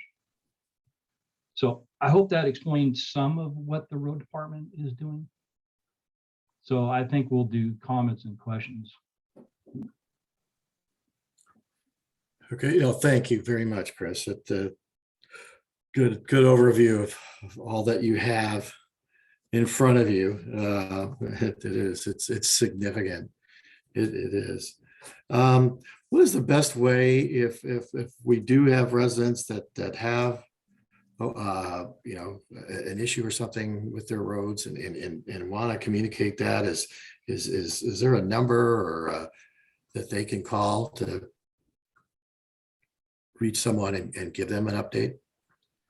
Yeah, so if you call the main office, so the Tillman County has 3 shops, North County, Central County, and South County, one in Halem.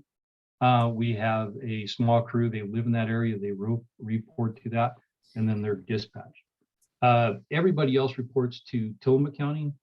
Our Cloverdale shop is used only for materials and equipment, simply because we really have nobody who lives in South County. So all the phone calls need to go into Tillman.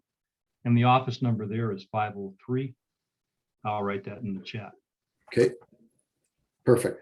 We'll take So it. it's 503-8423-419. And that'll allow, well, actually, that went to one person individual, so. Okay. Very good. Kim, do you see any chat questions that our parent there that you'd like to ask? Yeah, there's one here. Are there plans to fix Sand Lake Road so that it's not so bumpy? So Sand Lake Road has been under with legal and the contractor, so I can't really discuss Sand Lake Road at the moment. All right. Commissioner Yamamoto has his hand up. So, Bob, I'm sorry. I know you're running late. Let me just put this in perspective very quickly. Okay. So traditionally, how roads departments across the state are funded is through federal timber dollars. A generation and a half ago, when U.S. Forest Service and BLM were actively cutting timber, our public works department had over 50 people in public works. And public works at that point was taking care of roads that did not belong to the county because they had the staff and they have the money. Roll the clock forward 20, 30 years. U.S. Forest Service, BLM are cutting almost zero timber, which means that almost zero money is coming into the public works department. Public works is currently down to what, 14, 15 people total. And that therein lies the problem. But many years ago, well, not that long ago, the commissioners at that time put in place a TLT. 30% of the money they could do anything they wanted with, they put into public works to help maintain roads. Originally, we thought $1.2 to $1.4 million a year might go to them. Currently, they're getting almost $2 million because of the high TLT rate to help public works. Unfortunately, that $2 million, it's 35% of their budget, just in the TLT dollars. So our public works department is stretched really, really thin. But I just wanted people to know that. Yep, I appreciate that. You bet. Well, very good. Well, thank you, Chris, for kind of giving us an overview. Again, you know, like I said, I'm sitting here learning like the rest here, what's all involved in this, and you know, appreciate all the work that you do for sure. Sure. So the question about sharing the slides. So February 28th is the CAC meeting. It is a hybrid online in person. On the website, we'll present a modified, improved version of that PowerPoint.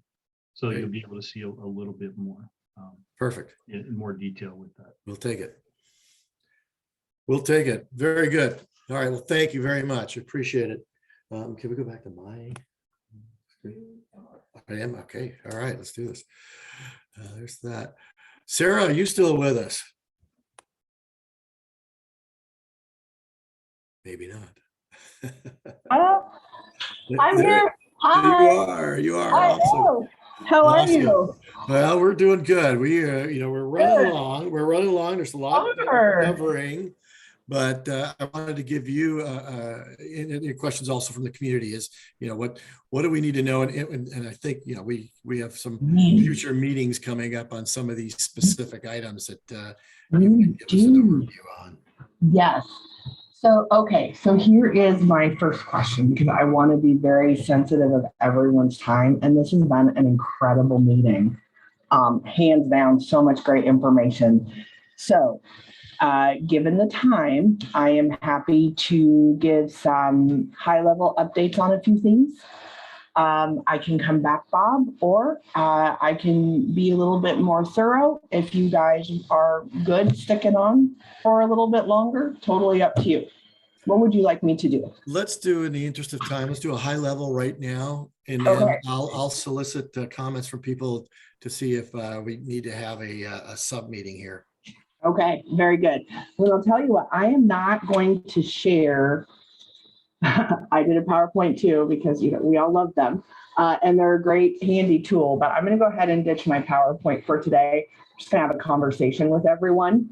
Okay. And then I'm going to do two things. I'm going to drop my email into the chat, and I'm going to drop the new map layer that we are working on as part of our hazard planning update process, so that folks can actually go and visit the map and do their own kind of search on their property to see how those new maps will interface with our hazard planning program.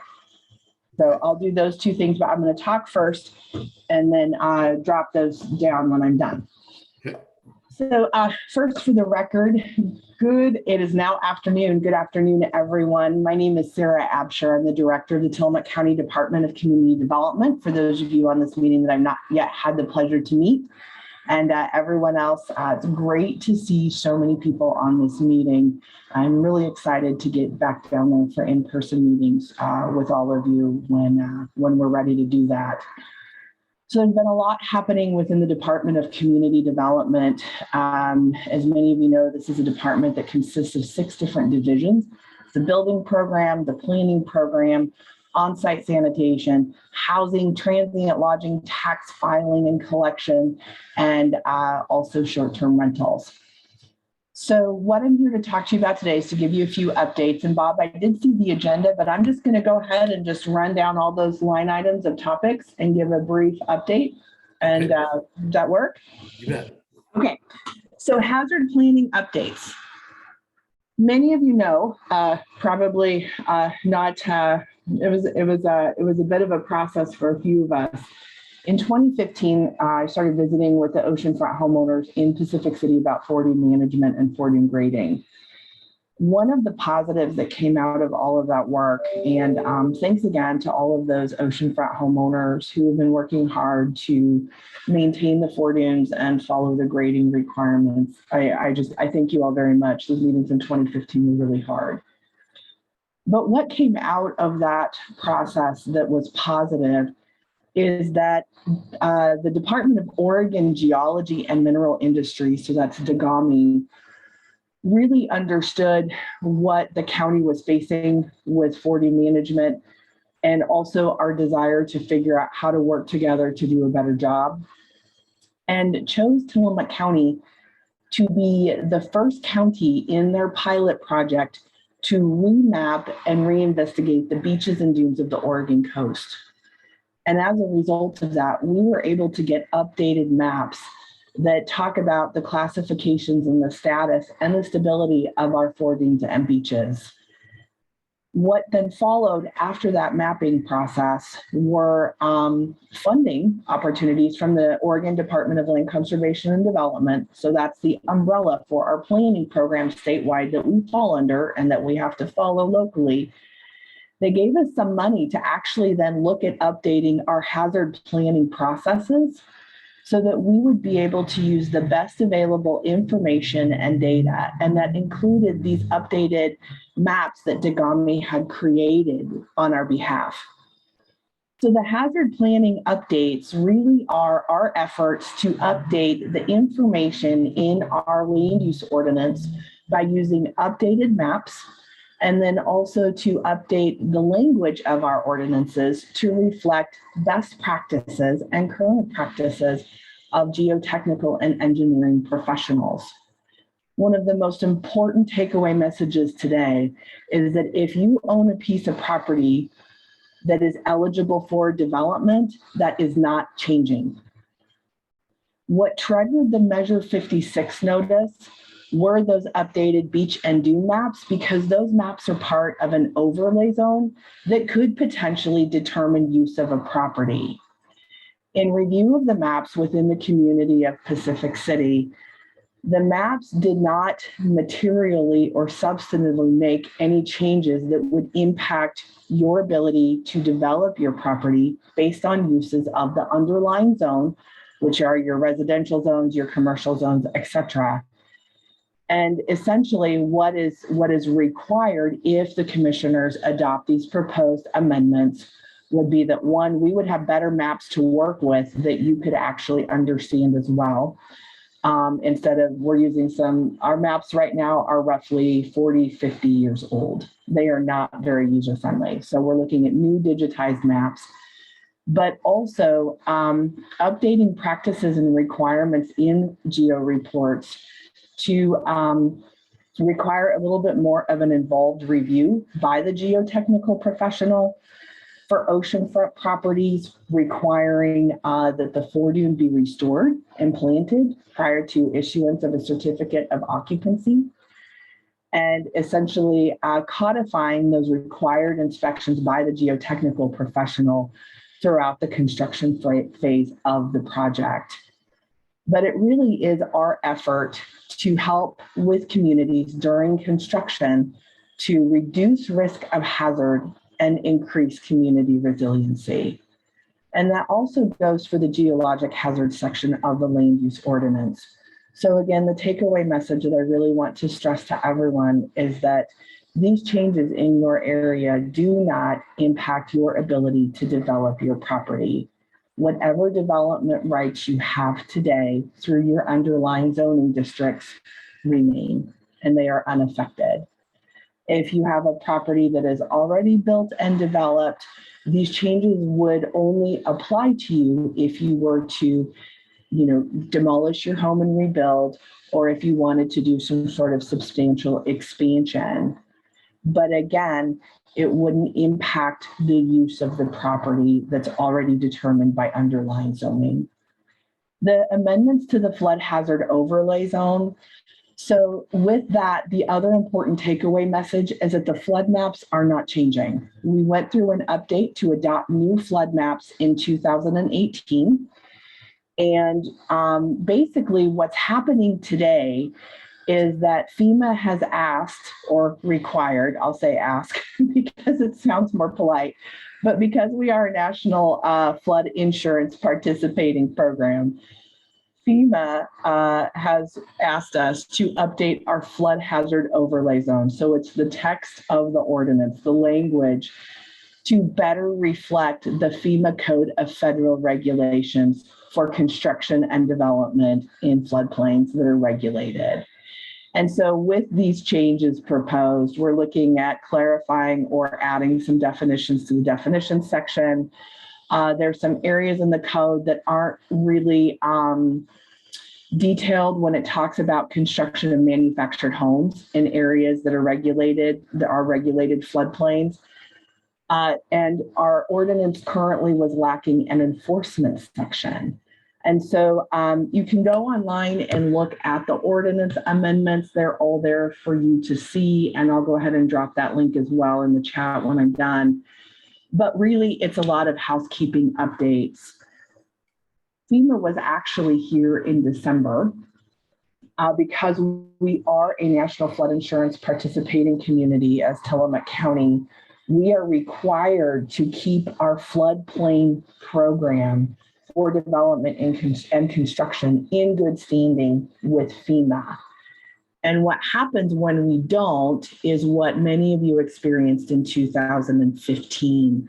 And what that was, if you recall, there was a building moratorium imposed in Pacific City because the county had to redo the bathymetric study, which was the hydraulic and hydrology study of the Nestucca River, because of development that had occurred. And for those of you that remember that was a very, very ugly process, just to be honest. And so what we've been doing is we've been working really, really hard in community development to make sure that does not happen again. FEMA has not been here since that visit that resulted in that moratorium. And I am pleased to share that they were very happy with the changes that we have made to the floodplain administration program in community development since 2015. And they actually said that they are supportive of Tillamook County trying to get back in the community rating system. And so what that means for all of our flood insurance policyholders countywide is that if we are able to re-enter into that program, flood insurance policy rates will go down for everybody. So working hard to get us back into that program. This visit was a huge step in that direction. Amending our flood hazard overlay zone ordinance to include these revisions is another huge step towards getting back into that CRS program. And so that's really what spurred those changes. That being said, I had to drive around with FEMA officials during that week that they were here. And in Pacific City, just so y'all know, there were a lot of properties that we drove down the streets to look at that don't have their vents in good standing and in good maintenance. And so, Bob, I would like to come back to the community and talk a little bit more specifically about those flood construction and property maintenance requirements. Sure. Especially right now, for those of you that do have properties within those regulated flood areas, one of the biggest non-compliant issues that we saw driving around the Pacific City Woods community were that flood vents were closed or obstructed and blocked. So that's a big deal because those flood vents actually help make sure that the flow of water can flow through and under your homes, and it doesn't end up altering the flow of flood water, causing damage on adjacent properties. So if your flood vents are covered, please take the time when you're here. If you are not here regularly, the next time you're here, please come and uncover your flood vents. That's a big deal. And I don't want to have to send folks letters for covered flood vents. So thank you for your cooperation. Really appreciate it. The next hearing for all of these hazard code amendments is going to be March 17th. That's a Thursday night, starting at 6:30. It's the virtual meeting link on the community development homepage that we use for Planning Commission, Housing Commission, Short-Term Rental Advisory Committee meetings, and others. So if you would like to listen in and watch that hearing process with the Planning Commission, please feel free to do so. Upcoming meetings then will be with the Board of County Commissioners. They are the decision makers on these hazard planning updates, and those meetings are scheduled for April. So Bob, I'll keep you posted. Everything's on the website if you'd like to check for updates. More hazard planning stuff. I have reconvened the county's hazard mitigation plan steering committee. So every 4 years, the county is required to update what's called the multi-jurisdictional hazard mitigation plan. And this plan has to be approved by Oregon Emergency Management and FEMA. This plan is the document that helps drive our ability to get disaster dollars and grant funds countywide and for special districts and for our cities. So that process has just started. I don't have any updates today, but we are working on our regularly scheduled 4-year update. Y'all may be hearing from me with some updates or some requests for information in the next few months, but just to put that on everybody's radar, we're working on that. Short-term rentals. So the Short-Term Rental Advisory Committee has reconvened. Those meetings are also available to attend virtually. And again, it's the same link as the Planning Commission and the Housing Commission. And that meeting link is on the bottom of the Community Development homepage. Those meetings are regularly scheduled for the first Tuesday of every month from 9:30 to 11:30. Commissioner Scar is our commissioner liaison and is helping me facilitate the conversations related to short-term rentals and Ordinance 84, which is the county ordinance that governs and regulates short-term rentals in unincorporated Tillamook County. We had our first meeting this month. It was an excellent kickoff meeting. The committee has been expanded to 18 members. 15 of those positions have been filled. The community representation from Pacific City Woods is a vacant position. So when we went through our application round, we unfortunately did not receive any applicants from community residents. Nicole Twig is on the committee representing the vacation rental management industry in your area. So we would love to hear Pacific City's feedback. There is opportunity for public comments at the end of those meetings. And anyone, please feel free to reach out to me if you have any questions. We're hoping to provide recommendations to the commissioners for their consideration of updates to that ordinance by the end of 2022. So the meetings just started. We're beginning our audit of Ordinance 84. We've already received excellent community feedback, either by way of myself and my staff or other members of CACs that have reached out to share their concerns or what they like about short-term rentals within their community. With that, the Housing Commission, well, actually, excuse me, let me take a quick step back. I'm going down my list here. Many of you who own short-term rentals within Pacific City or manage short-term rentals have received a hearing notice from me recently regarding the short-term rental operator license fee. And if you recall, this is an operator license fee that is required to be paid by the owners of short-term rentals, the revenue of which goes to support housing and public safety initiatives. This was a new ordinance and program that was passed by the Board of County Commissioners at the end of 2020 and went into effect in 2021. 75% of the operator license fee revenue received goes to support housing initiatives. 25% of the revenue goes to support public safety initiatives throughout the county. The fee determination method is proposed to be changed. So it has been collected and paid on a quarterly basis since the program started. And I am proposing that that be changed to a flat rate annual fee that would be paid one time a year by the short-term rental owner. So those hearings are beginning, they're right around the corner. The first hearing with the Board of County Commissioners is March 2nd. The second hearing is March 23rd. Again, all of that information is posted on the community development webpage under the short-term rental tab. And if you have any follow-up questions, please don't hesitate to email me and I will go ahead and get back to you just as soon as I can. With the collection of the operator license fee, the Housing Commission is finalizing the grant program framework and the finance subcommittee that will look at that 75% of that revenue generated for a grant program to help fund local housing projects. As you all know, we have a severe housing shortage and housing crisis, and this money is intended to be used for local housing projects in Tillman County.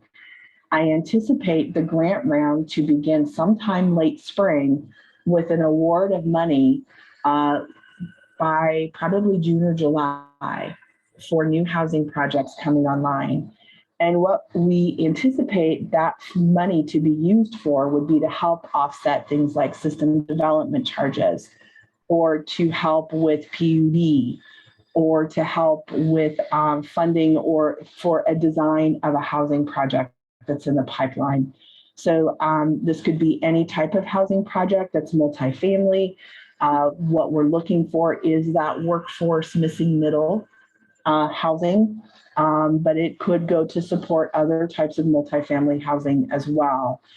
So we're really excited to get those dollars into the pipeline for housing efforts. And I want to thank all of the short-term rental owners who have been participating and paying their operator license fee. Thank you. We hope to show you very quickly in the near future that that money is going to help make a positive difference with housing initiatives in our communities. And Bob, I'll tell you what, I'm going to stop there for now. Yep, that's fine. One Okay. thing on the Thanks. horizon Yep. go ahead. that we will want to come back. It will be Commissioner Yamamoto and I have talked to you about this offline, but coming back to talk more about flooding, compliance with the NFIP program, but then also the biological opinion that is looming over the state of Oregon. Okay, sure. So Commissioner and I would like to have an in-person meeting to be able to do that with the community. And I'll go ahead and stop there. But folks, when you see that meeting announcement come through, if you are able to, and we will try to do a hybrid meeting, but that's going to be a meeting that the community will want to be there for. There's some big changes looming that Commissioner and I are both concerned about. And we want to make sure that we're able to have a conversation with you, and so that you also know what we're doing, working hard to address those concerns that we have at a state and federal level. All right, great. So thank you, Bob. Yep, you bet. Thank you, Sarah. Appreciate the overview. Yep, we do. We're in need of some more information and some more meetings, I'm sure, going forward. I think it's going to be the mantra here in 2022. So, but thank you very, very much. Let's see. Commissioner Yamamoto, are you still with us? Yes, I am. I'm not sure if you want me to present anything or Oh, just answer questions. Yeah, I'm open to whatever. we are running late, as you I know. know. I just thought maybe, just a couple of high level bullet points of things that primarily impact Pacific City, but what's going on? So just so everyone knows, I just got back. I got back Thursday morning at 1 a.m. I spent the week in Washington, D.C. with NACO, the National Association of Counties. And I went there basically for two things.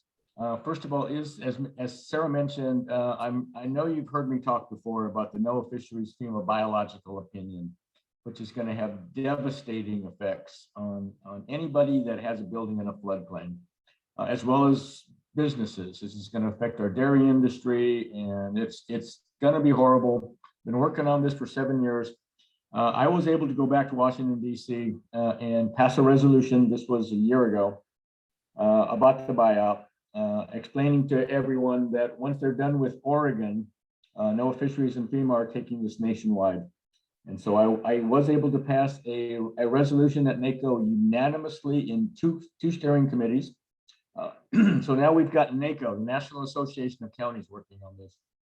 And we have a plan in place at the next July meeting of NACO in Denver. I'll be there. We're going to propose some legislative language that Congressman Schrader is interested in carrying for us, because now it's not just Oregon screaming. We've got Florida and Louisiana and New Jersey and Colorado and Texas. Anybody that has floodplains is now really paying attention to what NOAA Fisheries and FEMA is doing. And so if you own property in a floodplain, you need to be extremely worried about this, because your ability to develop your property or expand buildings on your property, if it burns down, you probably will not be able to rebuild it. There is just so much going on now at the federal level.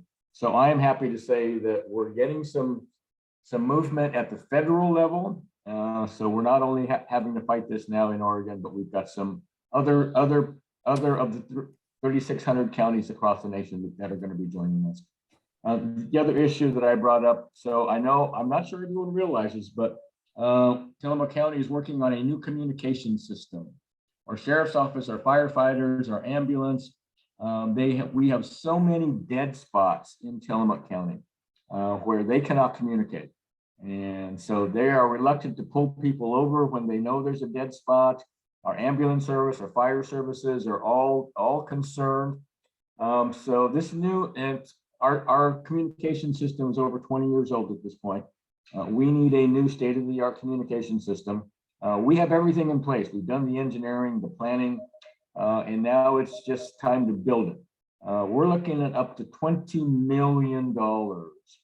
So now is the time. I mean, the timing is perfect because all these federal infrastructure dollars are available. So I've talked to Wyden and Merkley and Schrader and Bentz and DeFazio about our communication system. And keep your fingers crossed. I think we're going to get some money from the federal government to help us pay for the system coming up. So, I'll just stop it there. I've been really busy with all sorts of things. But I think, as Sarah mentioned, we need to come back to the CAC, talk specifically about the NOAA fisheries FEMA buyout. You bet. All right. No, thank you very much. Appreciate it. All right. Let's see. We're almost there. We're going to get just a committee. I think we've talked a little bit about the land use. Larry Rouse is our liaison. All right. And chair for that committee. He has been monitoring the website there, the Tillman County website, and the activity that's going on that impact us in terms of land use, some land use issues. You got 2-minute overview, Larry, that we can, is there anything that we should be aware of?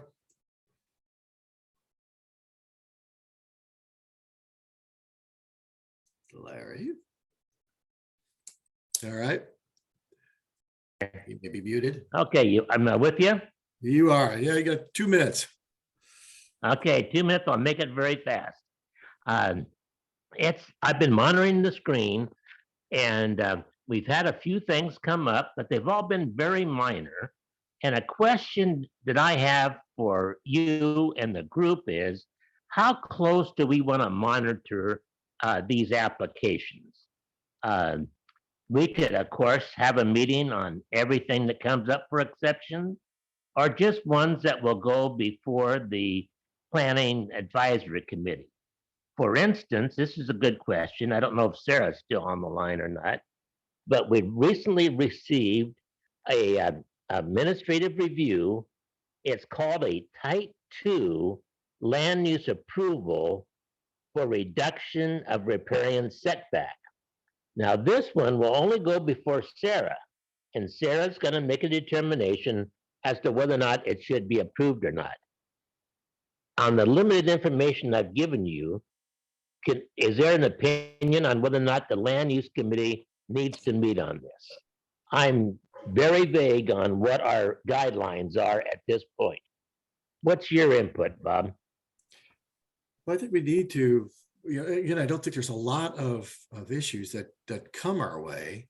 I think we should take anything that the county sends to us, seriously. They do purge a lot of just the basic permit stuff out of the equation and only send us what they feel could use some public feedback. So my recommendation is that we should, the Land Use Committee should take into account anything that the county forwards us for additional review. All right. Well, what I'll do then is I'll pull together the Land Use Committee, and we'll schedule a public meeting somewhere. We've got about 3 weeks, or I think it's about 3 weeks before comment is required. So it gives us 3 weeks to pull together and review this, and I can forward this on to the people on the committee. So what I ask of you is to give me an updated list via email of the members, and I'll forward it along and get it sent out to our membership and the members of the LUCC, the Land Use Committee. And remember, all these Land Use Committee meetings are open to the public. Members are just general public, and we'll try to put notices up as to when the meetings are going to be. They're not secret meetings, and so we'll get this noticed, and we'll have a public meeting on it. All right, perfect. Thank you, Larry. This is Sarah. Could I jump in real quick? Absolutely. Thank you so much, Larry. Thank you, and I am so happy that the Land Use Subcommittee is looking at these applications. So the public comment period is 2 weeks for a Type 2, which is those administrative decisions that you were referring to. I can help make sure, Bob, that the Land Use Committee gets those notices. I can actually make sure that Larry or whomever is sent an email in addition to you as the chair. And then Larry, I used to attend the subcommittee meetings years and years ago, and I'm happy to help out there where you guys might like me to, or pop in on occasion to visit with you all. So just let me know if that's something you'd like. Well, thank you, Sarah. Yeah. We'll stay in touch on that, and I'll poll the other members and see which direction we want to go on this. But Okay. some of these are fairly complicated. This particular one that just hit me recently is a fairly simple request, but it's got some, everything else. What may be simple to one person, somebody else's ox could be gored, and it's not very simple to them. So Right. these land use issues can become complicated. So Sure. I'll keep your line open on this. All Please, right, Larry, here to help. Yep, thanks, Larry. All right, let's move on. Ann Price stepped up as chair for the CAC bylaws. The bylaws hadn't been updated since 2018, and it didn't reflect some of kind of the new world order here as far as virtual meetings and things along those lines. So Ann spearheaded the group, but actually it was with Kim Miller and myself, and we met over the course of the last month or so and updated the bylaws. Ann, you want to give us your thoughts? Anne had to take off, Bob, so Okay. She asked if either you or I would. Okay, sure. Here's what we've got. I'll go ahead and jump in. We had a proposed updated bylaws. So we updated the bylaws that were done in 2018, like I said. We forward them on to the county after the group came to a consensus of here's what we'd like to submit to the county to review. So they had, Sarah had the legal counsel there in the county review the proposed changes to our bylaws. And you can see where there's a couple things that they would like to see us change, but they have now reviewed those so that they, now the next step is to submit those to the membership, have you all review them and comment and then vote on it. But the biggest issues again were, delineate what the PC Woods boundary is, and this is a map of it. It's also part of the website on PC Woods CAC. Then go through it, and we got to start defining who the member is and verify so that when we do vote, we know that we are only getting residents and businesses and people who are responsible in this community here, and have land, are the ones that are voting for these measures. In the past, we've had some, I remember participating in, it was because of COVID, but, where we would gather out in front of a parking lot and we would take some votes on some land use issues.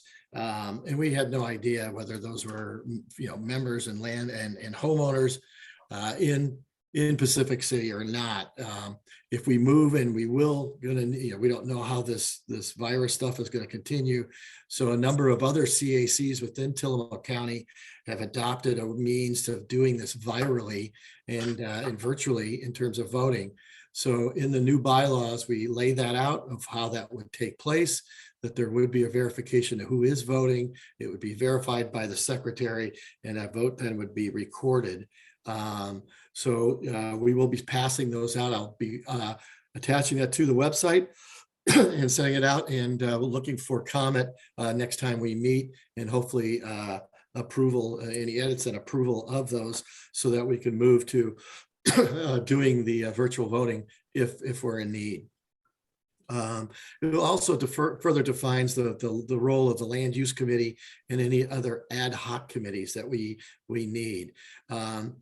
I'm hoping that based on this increased registration that we have and the number of people, like I said, up to almost 700 here, we can get some new blood into the CAC and into some of these committees. We'd love to have more participation and things. We need new fresh perspectives on things, and I think boy, we could really use your help on that. So that's what's going in the bylaws, and you will be seeing that posted to the website in an email for you to further review. One What else? Just a reminder, just to stay informed. The PCWoodsCAC.org. You know, I try to make sure that gets updated on a regular basis with a number of these things that we've talked about today. Stay in touch with that. You know, the other thing is obviously pick up the PC Sun and make sure that you are staying informed. There's a lot of things that are happening, as you just heard, going on in Pacific City. You know, we also need to kind of come together and prioritize our issues and flush them out and present them back to the county and make sure that our voice is heard on these very critical issues.